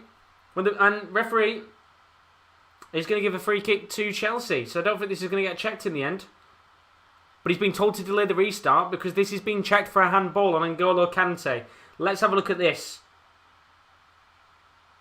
So it's Firmino on the ball, and it hits the hand. I mean, the arm's up. He's really, really close, Firmino, to Kante. But honestly, I'm not even going to say my decision anymore whether I think it's a handball or not, because it doesn't matter these days. And it won't be given as a handball, so it will be a Chelsea free kick. But I will say, I think that's probably the right decision. In the end there, for that not to be given as a penalty. A little bit hard there, I think, for N'Golo Kante to do much in that situation when Firmino's close by. But there will be people who might say that's a handball, and I completely understand why they'd say it is. As Liverpool look to come forward again, ball played towards Mane, but he doesn't get a touch on the ball, and it'll eventually land into the hands of Edouard Mendy. He's not had much to do so far, has he? 49 minutes on the clock. Been quite quiet for him, hasn't it? And to be fair, for a lot of the season, it's been fairly quiet for Mendy. Been a very, very good goalkeeper since coming to the league. Been at Stade Rennes last season. Done very, very well, actually, for the Ligue 1 club. They've struggled in recent months. And probably one of the reasons why they have struggled is because they're missing a very, very good keeper of Mendy's quality. Hence why I think they're sat towards mid-table in the in Ligue 1 right now. Just sacked the manager as well recently. I mean, Chris has put it'd be harsh if that was given as it was too close, which I agree with you. There's not much Kante can do there, but there is a corner for Liverpool. And Trent's going to whip this one in. Can they get a nice early equaliser in the second half? And it will be Firmino who does get a connection with the ball, but it's nowhere near the goal, and he'll go to play for a goal kick. Just seeing it again now, Fabinho. Got to do a little bit better there, I think, in my opinion, although Christensen doing very well to try and keep close by to Fabinho. And he does very well indeed to put a little bit of pressure on the Brazilian to get a slight touch on the ball. Counterpart, I don't see the hype of Firmino. He's not that great, if I'm honest. Firmino would be better as a cam, in my opinion. I think if he was an essential attacking midfielder, he'd be a better player, or a centre-forward type player.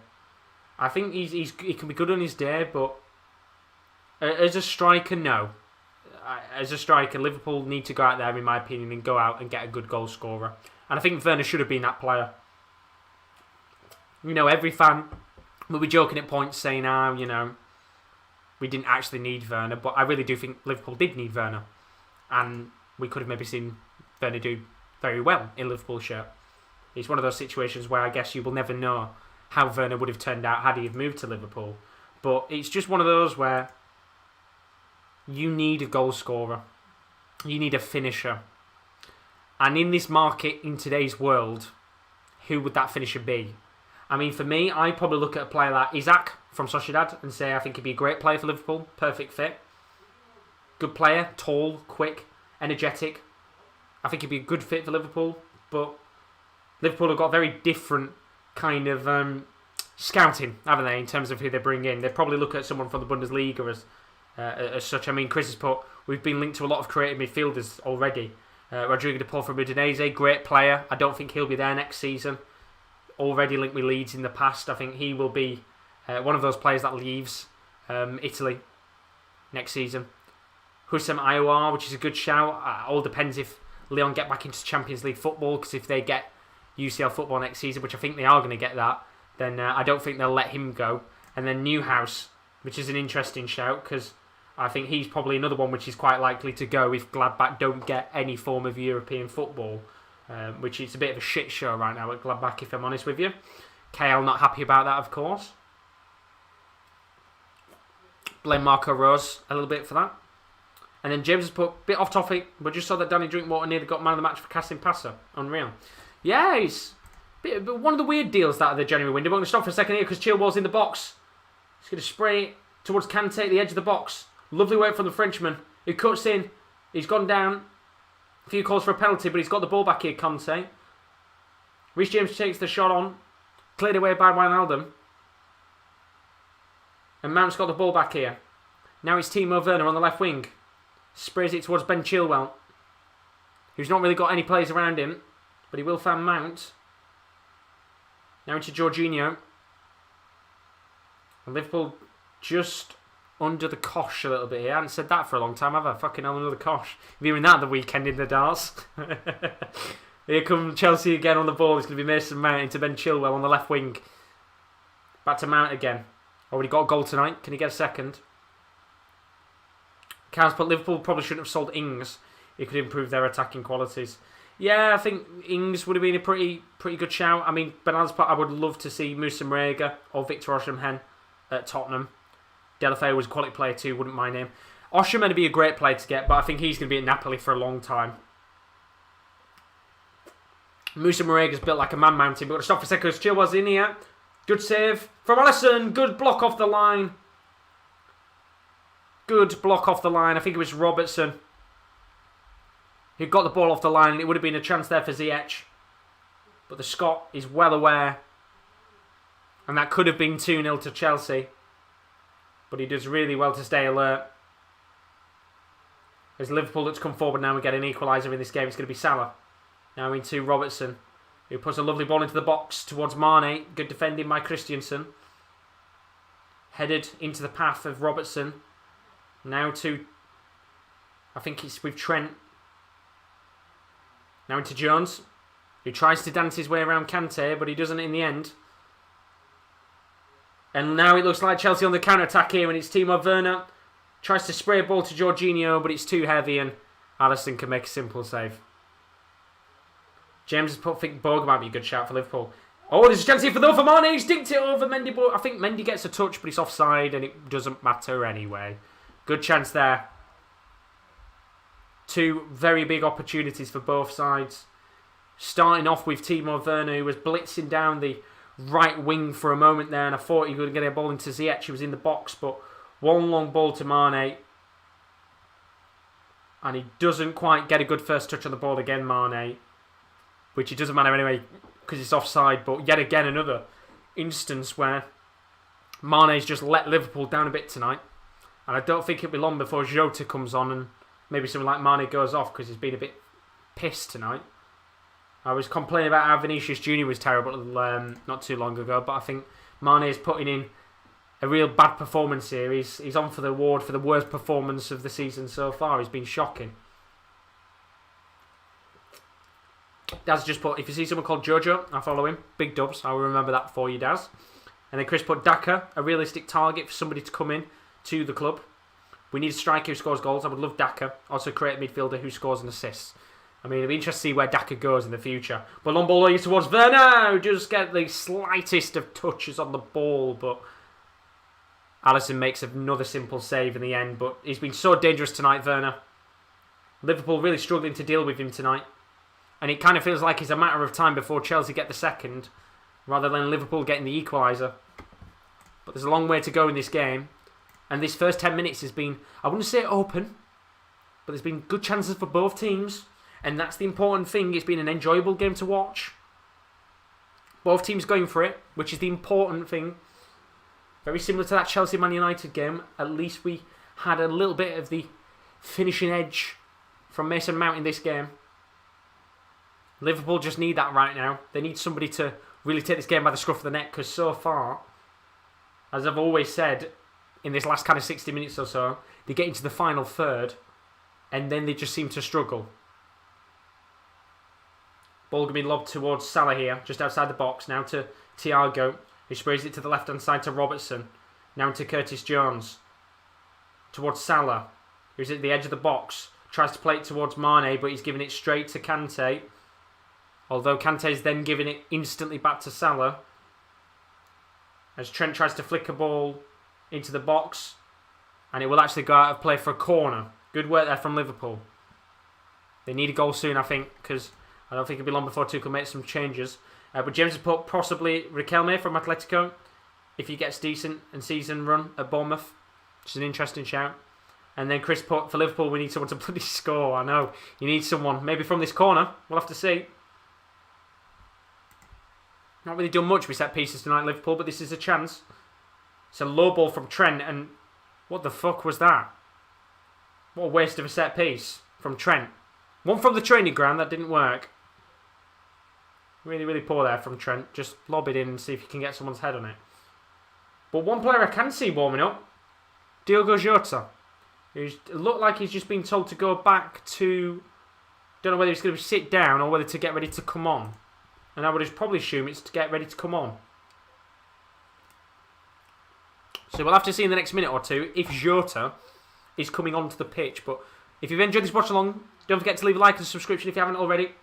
We've got more watch alongs to come over the weekend. If you're a big darts fan, I've got the UK Open. I'm going to be streaming that live on Saturday and Sunday night. You can watch me get pissed with a bunch of other big darts fans. It's always a nice laugh when we have the darts watch alongs on. It's good fun. Nothing serious. And then, of course, we've got some football watch-alongs the weekend as well. Schalke Mainz in the Bundesliga, that's on Friday night. We've got Gladbach Leverkusen, that's Saturday afternoon. And we've also got Mainz Dortmund. And don't forget, tomorrow, if you're a big fan of the A-League Friday mornings are back. We fucking love the A-League on this channel. Roman's going to be doing that tomorrow morning from 8:05. It's going to be some good A-League content as always. Of course, we'll never forget our A-League Friday mornings. They're here to stay. You guys have loved them. And we're thinking as well in the future of doing A-League ones, not just on a Friday, but over a couple of mornings across the days. So do stick out, watch out for that, because your A-League ones have done very well. You guys have been turning up in your numbers, so we might be doing a few more in the future. And I think the MLS is back soon, so that's another one we're looking to do. Might see a few from Kale and Rowan in the future with that. They're the ones who are up late at night. I'll probably be in bed. As Liverpool look to come forward here. Thiago giving the ball away. Been a bit sloppy from him tonight as well. Daz has put, I would love to see Oxlade-Chamberlain come on for Mane. And then James put, is it Kaladic from Stuttgart that's doing quite well? He is, yes. 23-year-old striker. I think, is he Bosnian? I think, Kaladic. He's been doing really good for him this season. I think he scored last week when they beat Schalke 5-1. 23 years old, as you said, very young. Could be a little good player for them. And probably as well, actually, the type of player Liverpool would scout. Because they do love the Bundesliga. Of course, but that's where we know where Kabak came from. But they're going to come forward here. Curtis Jones on the ball. Now into Firmino. It's going to be 50-50 here between Reece James and Thiago. Thiago gets the ball in the end. Now it's with Curtis Jones. Towards Trent, who's about 40 yards out. He's going to take the shot on. But the speculative effort hits Rudiger. And it's just... If you're a Liverpool fan, you're really frustrated with this. Really frustrated because you just don't seem to be able to get anything going. You get the ball, you get towards the box, and then the attacks just break down. It's been a real struggle for the home team tonight. And if they don't win, which Werner's on for here for another chance. He's inside the box on the left wing. He's going to try and curl one into the top right-hand corner, but he will guard a player for a goal kick. And I think he was offside in the end, but we are going to have some changes here for Liverpool. Diogo Jota and Alex Oxlade-Chamberlain talk about the devil. He's coming onto the pitch. So we're going to have those two changes in a moment with half an hour left. Of course, big moment here for Liverpool fans. I haven't seen him since December time. And Mohamed Salah's going to come off. I mean, Salah's not happy, and I think that's a pretty shit decision from Klopp there. I'd have taken Mane off. So Salah's coming off, and Alex Oxlade-Chamberlain is going to come on. And I've got a feeling he's going to take Curtis Jones off. Which he has, yeah. What a fucking shit decision that is. I would have taken Mane off. He's been shit tonight. So Jones off, Jota on. Salah off. And Alex Oxlade-Chamberlain on. Bit weird there, because I think Mane's been poo. Salah's actually done a few decent passes tonight. And has opened them up. And you can see from Salah's reaction there, he's not happy about coming off in the slightest. Which is completely understandable, because I'd be fuming. But will those two changes work? Long ball towards Jota. Imagine that with his first touch back he scored. Not going to happen though for him this time, sadly. The ball into the box, and very nearly a massive chance there for Roberto Firmino to head the ball into the back of the net. I don't think he actually gets a touch on the ball in the end, but it would have been a decent effort from the Brazilian. If he got solid contact on that ball, it would have been much better, and it was a lovely ball from Robertson. And he does get the slightest of touches, but a little bit too late, I think. And in the end, it'll go out of play for a goal kick, which is taken. James put maybe even a João Pedro Serie A one. Is that the one from Cagliari, the Brazilian forward? I know Cagliari's struggling in the league right now. Muriel as well, been fantastic for Atalanta since he's joined them. Could be good on 2 years deal. Experience of bags, goals left, right and centre. Yeah, Muriel is a brilliant play for this season for Atalanta. Was fantastic last season as well. And then João Pedro, I think he'll be another one which will probably leave Cagliari next season if they don't stay up at the very least. We need goal and we take our top scorer off. That's what it is right now, isn't it? Very unfortunate. I'd say very unfortunate, but it's just a bad decision from Klopp, in my opinion, to take him off. I mean, you can see Salah's frustration still. He's not happy. And I completely understand why. As we get a free kick here for Chelsea. Going to be about 35 yards out. Probably not really in a position to hit this on goal. But more likely to be hit into the box. And it's going to be Ziyech and the goal scorer Mount standing over this. Is this going to be whipped in, or are they going to hit this? We saw Messi, I think it was on Saturday, very similar position where he actually tried to hit this on goal and nearly put it into the back of the net. But I think this is getting whipped in. So Ziyech is going to take it. It's whipped in. Doesn't get to anyone in the end, and now this might be a chance here for Liverpool to counter. Thiago's gone down. It'll be a free kick for Liverpool. Aspilicueta being adjusted to a foul his Spanish teammate. as Christian Pulisic is going to come onto the pitch for Chelsea. And as we said before, I think now this is the perfect time to bring a little bit of pace into the Chelsea team. Really test that Liverpool back line because they've been sloppy tonight. And, of course, a former player with Klopp and Tuchel at Dortmund. Wasn't there, I think, when Klopp and Tuchel were in charge, but a former Dortmund player at the very least. But can he be the man maybe to get the second goal in this match tonight? We'll have to find out indeed. Dad's put Alex Oxlade-Chamberlain will go to midfield and maybe Jota middle of the three up top. Yeah. In terms of how he's set up, he's looking that way. And it's going to be Trent here on the right wing. Finds himself in a bit of a tricky situation. Ball goes out of play for a throw-in. And we are going to see the change for Chelsea. So Christian Pulisic coming onto the pitch. I would assume Ziyech will be the man that comes off. So Pulisic coming on. And coming off is Hakim Ziyech. Spot on there. Decent little performance for the Moroccan tonight. Played quite a decent game. And the number 10 will come onto the pitch to make a difference. I'm pretty sure last season, didn't he score a few goals against Liverpool? Wasn't it the bonkers 5-4 game last season when the title celebrations were going on and it was just a stupidly good match that I didn't even get to watch in the end? I think I missed most of the match. I got to watch like the last 10 or 15 minutes of it. I think it was 5-4. Crazy game, that one. Absolutely nutty game. Pulisic was Chelsea's best player last season, in my opinion. He's a good player. He's a very, very good player, Pulisic. Surprised he hadn't had a bit more time at Chelsea, but I guess when you've got Havertz, Ziyech and Werner joining, you do go down the pecking order a little bit. Which is unlucky for him, because he's a great player on his day. But how much did he even spend on him? I can't remember, but I remember it being quite a lot of cash. But free kick here for Liverpool, lobbed into the box. And cleared away in the end by, I think, Jorginho. Got to play for a corner. And with 25 minutes left on the clock, can Liverpool get a goal? Ended 5-3, that was it. I knew he scored 2. How's Jorginho doing? Very good so far.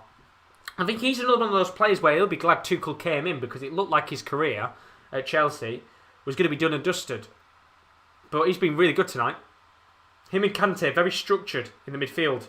But corners in and straight to the hands of Edouard Mendy. Right, I've got to say he's a really, really good goalkeeper. When I've watched Chelsea, he's been very commanding, very organised at the back. Really, really good goalkeeper. Don't really tend to concede much as well when he's in goal, which is exactly what you want from a keeper. And I think over time they'll probably look at him and think he's a pretty bargain bin deal. A very cheap deal for goalkeepers in the market today, considering they spent 70 million on Kepa Arrizabalaga. I think Mendy will always look like a good deal in the end. 57 mil, I think. It's mad, isn't it? You could just spend 57 million on a player who sits on the bench. I mean, you've only got to look at Kai Havertz. He's another one. Like between those two players, 100 million plus has been spent. It's bonkers, isn't it? But here come Liverpool. Chelsea on the attack. It's going to be Chilwell. Tries to spray a ball into the path of Timo Werner, but good defending from Trent. Although he's giving the ball away, it's back to Chilwell. Digs the ball into the box, but there's no one there. And eventually it will go to play, I think, for a Liverpool throw-in. Chelsea a little bit aggrieved there that it wasn't given as a throw-in to them. Reece James specifically annoyed with that one, but I think the linesman's made the right decision in the end. But 20 minutes left, I just don't see Liverpool scoring, if I'm being honest with you. Well, I mean, with the way they're playing right now, I don't see them scoring, but I think Bernardo was saying earlier, it felt like a really, really quick first half, but this second half feels like it's dragging quite a bit. And for a game that's 1-0 right now, there's still so much on the line, realistically speaking. Chelsea aren't necessarily in a commanding position in this game. They've got a lot of work still to do if they want to see out this 1-0 victory, but they might even get a second in this game. I've said it before in the past in multiple games, but it looks more likely for Chelsea to score a second than it does for Liverpool to get an equaliser. But all it takes is one mistake at the back, one kind of little bit of space that opens up for Liverpool to exploit, and then they could make it 1-1 and then it makes for an interesting game. Because a point would do neither of these sides really any good. Both teams desperately need a victory on the board. So Chelsea right now, they're the better of the two sides. But Mane coming forward here on the right wing. Good defending from Rudiger, who just stops the Senegalese forward from getting across into the box.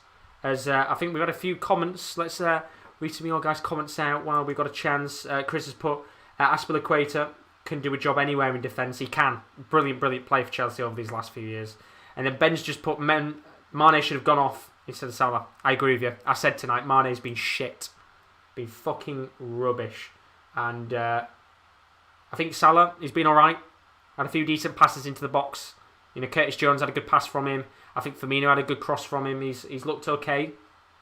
Much better than Mane has, that's for sure. And then James has put 72 mil for Havertz sat on the bench. The copy United. It's mad, isn't it? If you look at the benches over the last week of the United and the City and the Chelsea sides, there's probably like a good couple £100 million of players just sat there doing nothing. It's mad. It's absolutely mad. I mean, you can even look at the Liverpool side to a certain extent, and you can say like Jota being on there, Naby Keita again. They spent like 30-40 million quid on him. It's a lot of money to just be sat on the bench, but that's the Premier League for you. Money these days is kind of ruining sport a little bit. It's crazy. Is Liverpool going to get a throw in here at the halfway line? It's going to be taken by Trent. In fact, I'm going to tell you, as it currently stands with the Premier League table, of course, we had a few other games going on today in the Premier League.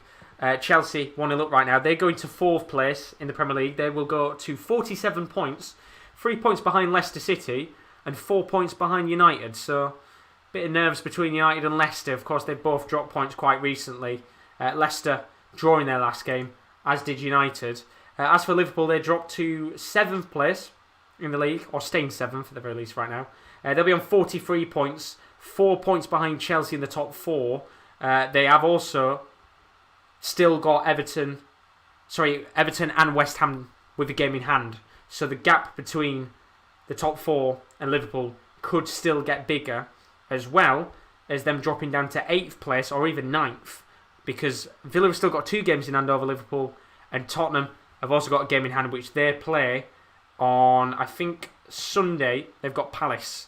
So they could potentially at some point overtake Liverpool, and we could maybe see Liverpool even drop to 9th in the next coming weeks, depending on what happens. Which is mad.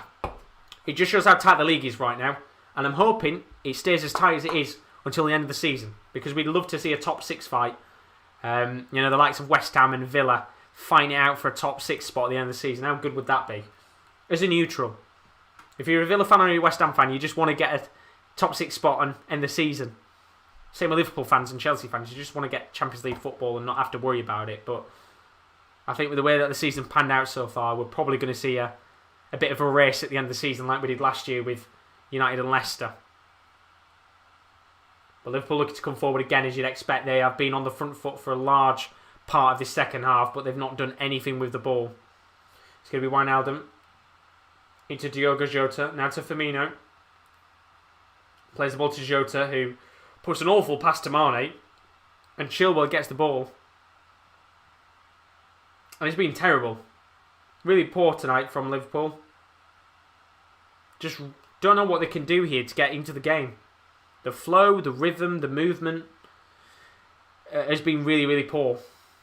In fact, I'd probably go on to say, and I don't know if Chris is still in the chat, are you a bit bored by this performance? Has it been a bit of a boring game as a Liverpool fan? Because I'm not going to say it's a boring game in terms of the whole match itself, because it's been alright, but if you're a Liverpool fan, you're probably bored of watching this. Constantly getting into attacking positions and then not doing anything with the ball must be so frustrating right now. Especially when you've got easily one of the best attacks on paper in the league. I mean, Carl's put, United, they'll slip out the top 4 if they continue with these crap performances. Well, this is the worry, isn't it?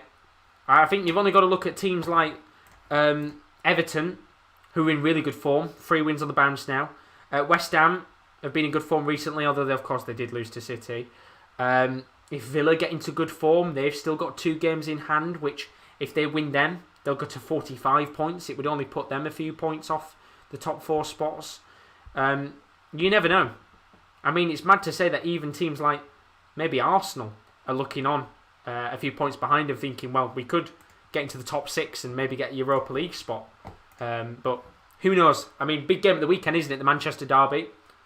Massive match for Man United, because if you don't win that, then you could see Leicester go into second place, or you could see Chelsea go 1 point behind you. And then you could see Everton go 2 points behind. I mean, who'd have thought at the end of the season that, by March time, Leicester have the chance to potentially push towards second place in the league. Talk about the Carlo Ancelotti effect. He's done a bloody good job since joining, hasn't he? Just proves that Everton really did need a good manager to get the fucking ship moving. And he's certainly got the ship moving. He's got the ship and he's put bloody fire extinguishers. He's got it on turbo mode, is probably the best way to put it. Because I think a lot of Everton fans wouldn't have expected him to still be in the top 4. At the very least, fighting for top 4 by March time. Very used to them slipping off. Daz put, Carl, I hope you beat City on Sunday. And then James has put, apparently, 156 million bench for Liverpool, 325 million bench for Chelsea. I mean, I didn't even take into account the fact that Kepa's 70 million quid, but chance here for Werner, who's got a chance to seal the game, but it's a good save from Alisson. And that's what they paid for. Really, really good work there from Alisson. Good save in the end. And it was Timo Werner inside the box towards the left-hand side of the near post. Takes the shot on. Tries to get it through the legs of Alisson, but the Brazilian keeper, he gets down low.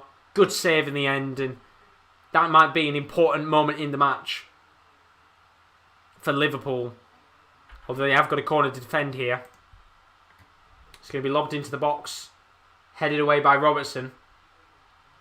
Who's done alright actually tonight, in my opinion, in terms of the defensive side of stuff. Doing very, very good indeed. Does support City play on Tuesday in the league as well. They do indeed. There's a lot of midweek games in there, I think, in the Premier League this week at some point. And then Kyle put, would it be surprised me, Daz, if United showed up and beat City? But I don't see. We will play poor. City will hammer us and I will go mental. I don't think City will hammer you. But I think City will probably win. It'll probably be one of those games where they win 1 or 2-0. They don't tend to really hammer teams as such now, do they? But they're very, very organised, City. That's the scary thing about them. They don't need to batter teams anymore to look good. They're just so structured and defensively now organised. They're a beautiful team to watch. Yes, I know they've spent 99 billion quid. And I think it was something that KL said before, it took them £1 billion to get a good defence, but regardless of the fact, they're very enjoyable to watch right now just because of how well organised they are. But we're going to have another change here, and James Milner is going to be the last substitute for Liverpool. Can Milner be the man to make a difference in this game? That is the question. One of the veterans of the side. It's incredible how he's 34, 35 now, and he's pretty much still got the athleticism of probably the likes of Curtis Jones. An incredible player in terms of fitness levels. It's really, really crazy. And then James has put, everyone thought West Ham were going down after the Diagana deal. Now look at him. Yeah. Do you know what? We were all sat there at the beginning of the season and, we were all saying that Diagana deal was the worst deal that they ever did. But now, I don't think West Ham fans really care about that Diagana deal because they've got Ben Rama, who's been playing great for them. And the business that's done in the last few months is incredible. I mean, I was looking at a video recently where it was an Arsenal fan saying, why can West Ham do all these brilliant deals that are cheap? I think Soufal for 8 million quid. £8 million for one of the best right backs in the league this season is bonkers. Souček, another player, cheap for what they paid for him. You could sell him now and probably get him 2 or 3 times more than what they paid for him already, just because of how good he's been. But it's just one of those where they've done some great business, West Ham. And as a club, I do pray they get some European football, because for too long now, they've been down there at the bottom end of the table, and they've got a stadium and an atmosphere that is good enough for Europa League and Champions League football. And they're on the cusp of it. But they've got a tough run coming, and they're going to have to deal with it so far. But we're going to have the change here. James Milner coming on. Thiago Alcantara coming off. With 10 minutes left of the match. Can Milner be the difference maker in this game? Or are Liverpool going to be going home empty? Well, I'm saying, are Liverpool going to be staying at home empty-handed? There's going to be a change for Chelsea as well. Mason Mount coming off. And we're going to see Mateo Kovacic coming onto the pitch. Yet again, another player who's worth about 40-50 million quid. But looking at the goal again, it's a brilliant, brilliant finish from Mason Mount. Classy goal. I mean, I literally called it, didn't I? I said I'd expect him to probably try and curl it on his stronger foot and put it in the back of the net. And he produced just a moment of brilliance from the English midfielder. But we're going to get a different play coming on now. Kovacic, of course, signed for Chelsea when they were in the transfer embargo, but they already had a fee agreed with Real Madrid of about 50 million quid, so they could get that deal done. Very, very good player on his day. Former Inter Milan player as well. Let's not forget. He was absolutely brilliant when he was at Inter Milan. Would kind of love to have seen him stay there a little bit more, but there's a chance here for Werner. But Alisson is quickest to the ball. And that will get a play. Well, it'll be a throw-in. Not throwing, sorry. Alisson will throw the ball to Robertson and try and get Liverpool on a quick attack. They've got 9 minutes here to get a goal in this game. 9 minutes for Chelsea to hold up, but there's a chance here for Firmino, who's in. But Mendy will get the ball into his hands. Carl's put United versus the big teams are so boring. No excitement to them anymore. The last game where I watched United in the Premier League, not going to count European games, and I enjoyed it, and it was like a really enjoyable match, was a few years ago, I think, when you played City, and it was 3-2. When Pogba scored 2 goals, Sanchez probably had his one good game in a United shirt when he put a really, really good cross to the box for Pogba to head it. That's probably the best game I've watched quite a while, where United were fun to watch, and it was a good match overall. But, you know, Manchester derbies in the last few years, there's been some alright ones. McTominay, when he scored that brilliant goal against Ederson, you know, that was a good game to watch, just because of the goals. But as you said, right now, I think some of the big teams playing against each other have been pretty poor this season. A lot of 0-0s. At least tonight we haven't had a 0-0. It's been a quite alright game, as a neutral, at the very least. But James put Diagana 1 goal contribution on the 8. A DMC with no English football experience has 8 all goals in the league. Ridiculous. It's mad in it, Souček. 8 goals. And he's technically a CDM. But he's just one of those holding midfielders where he loves to push up the pitch a little bit more. As Liverpool look to come forward here. Ball pinged into the box. Trying to get it towards Trent. But Mendy is able to catch the ball. And it's pretty much been catching practice tonight for Mendy. Not really had to make any major saves. A lot of the opportunities have just been kind of pot shots that Mendy's been easily able to catch. But 7 minutes left here. And I have to say, as I said, I feel like this has been the longest second half ever. Feels like it's never going to end. Which is, whether you see that as a good thing or a bad thing, I don't know. But it's just one of those games where it's just been really, really poor from Liverpool tonight. I mean, Chris has put, I'm so tempted to turn the TV off. It's frustrating if you're a Liverpool fan. It's now getting to a point where, I was saying a few weeks ago, it's quite depressing watching Tottenham. Although I will give credit, I know Bernardo's probably in the stream still. The 4-0 win against Burnley was a good game to watch. I enjoyed that, I'm not going to lie. But Liverpool are now becoming boring to watch. Like, they just can't score. And they've had so many chances in this game. In fact, I'm going to get the stats of the match. Give me 2 seconds. Because I'd assume they've had so many opportunities in this match to score. 6 shots. That's all they've had, 6 shots. None on target. Chelsea have had 11 shots. 5 on target. With 46% possession. 6 shots. That's all they've had tonight. None of them on target. Although they've got a corner here. And they can make me eat my words if this is put into the back of the net by Fabinho or someone. It's going to be cleared away by Azpilicueta, who's been brilliant tonight. Honestly, one of Chelsea's best players in the last couple of years. Probably one of the more underappreciated players as well. The man is in here. Doesn't take the shot on. Tries to lay off the ball, I think, for Wijnaldum. And Fabinho's got the ball on the left wing here. Good work for the Brazilian. He's flicked it in, and there's a chance here. Ball on the line for Robertson. Doesn't get it in the end. Trent still got the ball. He's lobbed back in, and Wijnaldum gets a header, but it's straight into the hands of Eduard Mendy, who yet again has had pretty good catching practice tonight. But this is the best chance that Liverpool have had of the game. Really good ball in from Firmino. Robertson just not able to get a touch on the ball, and Trent, he lobs it back in, and it's a good header in the end by Wijnaldum, but the catching practice has been pretty easy for Mendy tonight. But what a chance for Liverpool there to try and get themselves a equalising goal in the game with 5 minutes left. I mean, Bernardo's put, it's boring sometimes. We played so terribly second half, gave them all the possession and potential to attack. Yeah, I understand that sense. I think, once you've got the few goals, it became a flat performance. But Bale, good to see him doing well. Good to see him doing well. James has put, Tony and Aaron's rejected Jamaica, by the way. I think they'll have one or two players that might accept. Wouldn't surprise me if Andre Gray was one of them. I think it'd be interesting to see Andre Gray for Jamaica. I think there'll be a few players who'll say yes, who probably know they're not going to get a great deal of football for England. I mean, Max Aarons, for me, has potential to be in the England squad in the future. But we've got 4 minutes left here. Chelsea 1, Liverpool 0. Of course, Liverpool's next game coming up is against Fulham. That's on Sunday at 2 o'clock. So, of course, with the way Liverpool have been playing recently, that could have easily been a relegation battle. But no, jokes aside, Liverpool got some work to do, because the last time they played Fulham, quite an enjoyable match that one actually. It was a 1-1 draw, wasn't it, for Fulham in the end? Played really well, the home side. Easily deserves something out of it. And then, of course, they've got Leipzig next Wednesday, 8 o'clock. So that's 6 days. Of course, that one's going to be in Budapest. That's for Chelsea.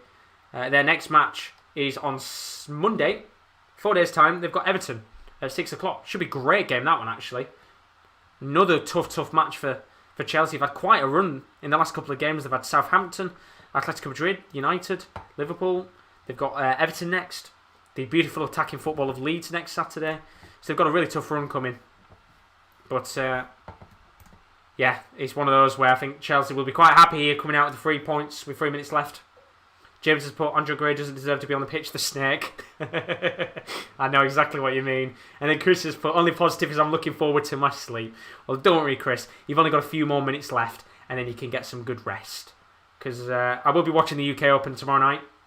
I'll be sitting back and watching it. I'm not going to be streaming the Friday night section of it, sadly, but I will be live on Saturday, which we'll talk about some of the stuff coming up on stream not too long away once this game's finished. But as I said, don't forget, tomorrow morning, Roman's live with some A-League football on our A-League Fridays. You guys have been bringing the support for the A-League Fridays, so thank you so much, because, as I said, we are looking to do more A-League watch-alongs because you guys have enjoyed them. And I tell you what, Roman's been bloody enjoying the games as well. Some fascinating matches in the A-League. He'll be live tomorrow, as I said. He's actually a little bit of a later start. Kick-off's at 8:35, so he'll be live at 8:30 for Adelaide United as they take on the Newcastle Jets. Should be very, very good indeed. Lots of A-League games with goals recently. In fact, I'm just quickly looking at the A-League results. And if you go down the results of some of the games over the last few weeks, or days at the very least, 2-1, 2-0, 2-0, 1-0, 4-3, 3-2, 3-1. So it could be goals tomorrow night. We'll have to find out indeed. So that's at 8:30. And then, as I said, Friday night, Schalke taking on Mainz. What a game that's going to be. Bundesliga relegation battle drama. KD, massive supporter of Mainz recently. He's backing the boys tomorrow night. So that should be quite a passionate watch-along if Mainz do get a victory. But Chris has put, starts tomorrow afternoon. So that's my therapy for Liverpool. Carlisle not winning. Yeah, I'm going to have it on tomorrow afternoon. I was never going to stream tomorrow afternoons just because it's a few of the lower games. But Alisson's out here. Gets his head to it. And it's a very good header in the end by Alisson, who took a little bit of a risk there to come out. Have you seen the schedule for tomorrow, Josh? I have indeed, yes, Daz. Some good games tomorrow. Some interesting matches indeed. First TV event as well for Van Barneveld coming back. Which is going to be an interesting one. Did really well to win the PDC Super Series, day number 2, a few days ago. Fair play to him. So I will be watching it tomorrow night and tomorrow afternoon. Not streaming it. Although I would say I would have probably streamed the afternoon session if I could have. But I've got a lecture. Or they'll be very tempted to miss it and stream the afternoon session. Because I wouldn't be missing much, to be fair. But James put Gray was so good for us, Brentford and Burnley, and ruined his career going to Watford. Yeah, he hasn't done good since going there, has he? To be honest with you. Been really, really poor. Been really poor. But 10 seconds left here with the 90 minutes. Please don't forget, if you haven't subscribed and you've enjoyed tonight's watch along, as I said, there's loads of stuff coming up over the next few weeks. Don't forget to leave a like and a subscription. We're one subscriber away from 1.9k subs. So please do leave a sub and a like and get us up to 1.9k as we go into the final 3 minutes of additional time. Liverpool looking to get an equaliser in this game. And it's going to be a corner here. Bonnie on main stage, I got told, Josh. Yeah, he's on the main stage, Daz. So you will be able to see that one. He's on the main stage as... Oh, here comes a Kai Havertz cameo. 2.5 minutes left here. And Kai Havertz coming on. Probably to do a little bit of defending rather than attacking. And it's going to be Timo Werner who comes off. Good performance tonight from Werner. Probably, dare I say it, one of his better performances in a Chelsea shirt. Really, really tested that Liverpool backline tonight. And done very well indeed. Could have easily had 1 or 2 more goals in this game. But Havertz comes on. How are we doing, Reece? Good to see you in the stream. Still a few minutes left of this match. Going to be a corner here for Trent to whip in. But I'm not doing too bad, Reece. He's lobbed in. And he's going to come all the way out to James Milner. Bernardo's put reckon Tammy Abraham goes to Watford. Deeney's again. I don't think he plays much anymore. I always see him doing interviews. He's currently out injured, Deeney. I think he's out injured for a few more weeks. And then he'll be back for Watford. But I don't see him playing a great deal, to be honest, Deeney. But I don't even know what you class Deeney as. Is he a Premier League player? Is he a good championship forward? He's a weird player, Deeney. But Liverpool come forward here. Going to be a Chelsea ball, which means it's going to be a Chelsea throw. And with 1 minute and 15 seconds left, it looks like Liverpool are going to be going home with nothing again. That'll be 5 defeats at Anfield in a row. I'd assume it's probably the first time that's happened for donkey years for Liverpool. But we said it before, once Liverpool started losing at Anfield, it felt like all those defeats were going to start coming back to back to back, and it has, which is crazy. Just seems to be a curse now, doesn't it, for Liverpool at Anfield over these last few weeks. But what a performance tonight for Mason Mount. Sky Sports giving Christensen the man of the match, which, to be fair, I think you could have given anyone in the back line the man of the match tonight. Aspilicueta's been brilliant. Rudiger's been brilliant. But Christensen's going to get the man of the match by Sky. James has put, if Tammy goes to Scum, then hell have ruined his career at such a young age.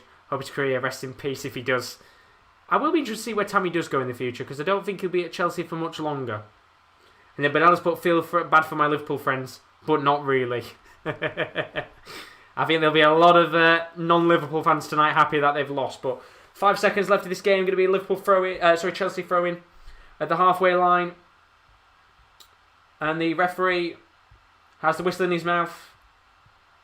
And I would assume here that the whistle is going to be blown very, very quickly. As the ball's played around the back line by Liverpool. Tubbs saying both these teams suck, to be honest. Did you fall asleep, Tubbs? Nah, it's not been the greatest of games in the world, if I'm being honest with you. I think they should sign this future star, James Silva. Oh, only OGs know that one, Reese. Only OGs know James Silva. Very inside joke. There will not be many people who remember that. But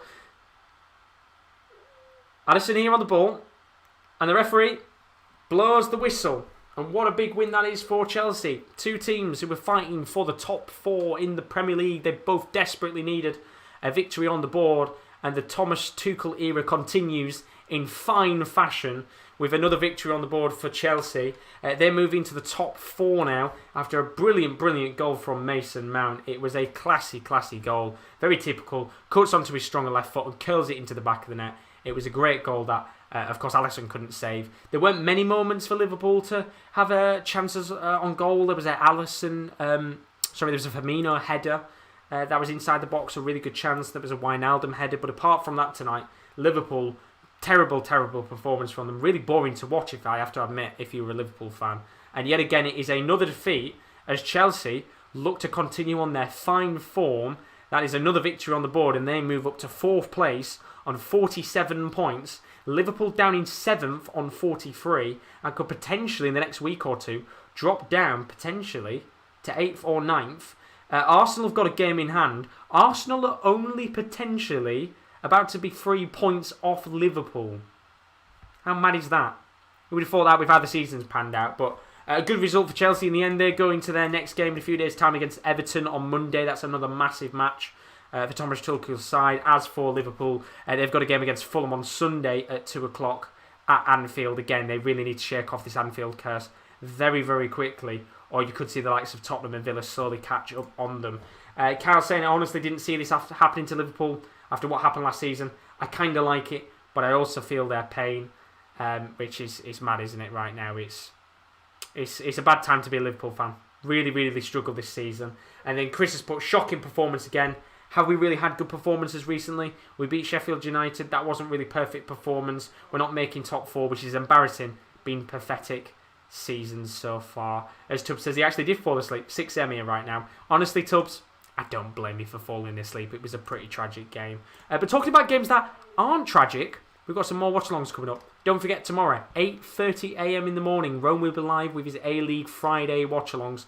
Going to be really, really good tomorrow. Should expect some goals to come from those matches. As for the other games tomorrow night, you'll be able to join KD from 7:25. He's going to be covering a relegation battle between Schalke and Mainz. I expect some passion from KD if Mainz score. Going to be a very good game indeed. And then we have a top-of-the-table clash. Rome's going to be live 5:20 with Bayern Munich Dortmund. There's also going to be a Leverkusen Gladbach stream earlier in the day on Saturday. And then you can join me for the UK Open 7:10 for the darts. The 6th round evening session. I'll be live on Saturday night. And then on Sunday night, we'll be covering the semi-finals and the finals of the Ladbrokes UK Open. You do not want to miss that. Going to be a very, very good stream indeed. Don't forget, if you haven't checked out already, an interview with Devon Peterson is available on the channel. Lovely 25-minute interview with the African Warrior ahead of the UK Open. And then, of course, if you haven't entered already, you can join us for our UCL FIFA Sim tournament. We are running a tournament in the next week or so. That is going to be a free-to-play FIFA Sim tournament. You don't need to own the game. You don't need to have an Xbox or a PlayStation. It's going to be run by the AI, but we are running a tournament. We need 32 players for this. The AI will control the game, but you'll be able to make tactical tweaks and change your formations. It's going to be a sim tournament. There's a cash/gift card prize for the winner as a thank you for participating. It's not going to be a big prize, but a little prize as a thank you, as I said. If you want to play and you haven't put your name down already, then please do put your name down in the comments. We'll add you to the list of names playing in the tournament. We need 32 players. I think we've got about 12 spaces left. Spaces are running out very, very quickly. The instant minute we've got 32 spots, we'll run the tournament and we'll get it underway. We'll be streaming it live on YouTube this time, not on Twitch, as we did with the Euro one. So please put your name in the comments down below to play. It's free to play. You don't have to do anything for it. It's free to play, and you never know, you might win yourself some cash. So that is the UCL FIFA Sim tournament. And if you haven't checked out our social media already, then here's the links to it. Our Twitter is at @the_top corner, and our Instagram is _sportscorner_. Do check those out. I always tweet out and post on Instagram when we're going live on our YouTube, as well as when we post articles up on our website, which is thesports-corner.com. We've got new articles available every single day, and we've had a shit ton of articles today. We had a piece based on Aaron Wan-Bissaka at Manchester United. We had a piece on Football Manager and Manchester United 5 years into the future. Brilliant piece by KD, that one. We had a piece by KL based on the new potential Celtic manager and the odds for that. We've got a piece going up tonight by Rowan. I think it's an AEW prediction, if I'm correct. So a bit of wrestling stuff on there as well. So do check out the website. There's lots of content available on there every single day. But fucking hell, Reese, £5 donation right at the end of the stream. You absolute legend. God bless your soul. Put me in. Your name's in there, Reese. Thank you so much for the donation. You're a fucking legend, Reese. I love you, man. £5 donation. Greatly appreciated, buddy. Thank you so much for that. You're a legend. I'll have to hit you up on Snapchat in a few minutes. And then Tubbs, I wanted to draw 2. Pushed Everton down to 5th place. Very unlucky indeed. But that is it for tonight's stream. Good result tonight for Chelsea. Puts them back into the top 4. I will be back tomorrow night for some action with the darts. You never know. Maybe, might even sneak in an afternoon darts stream. But let's see first. It'll be a bit of a surprise stream for you. But as for now, our next proper stream will be tomorrow night, 7:20. KD is going to be live with Schalke taking on Mainz. It should be a very good Bundesliga relegation battle, but don't forget to check out our media links and like and subscribe if you haven't already. But as for now, have a fantastic morning, evening, afternoon, wherever you are, and we hope to see you again soon. And your name is in the hat, Reese. Thanks for that £5 donation. You're a fucking legend. See you tomorrow. Goodbye.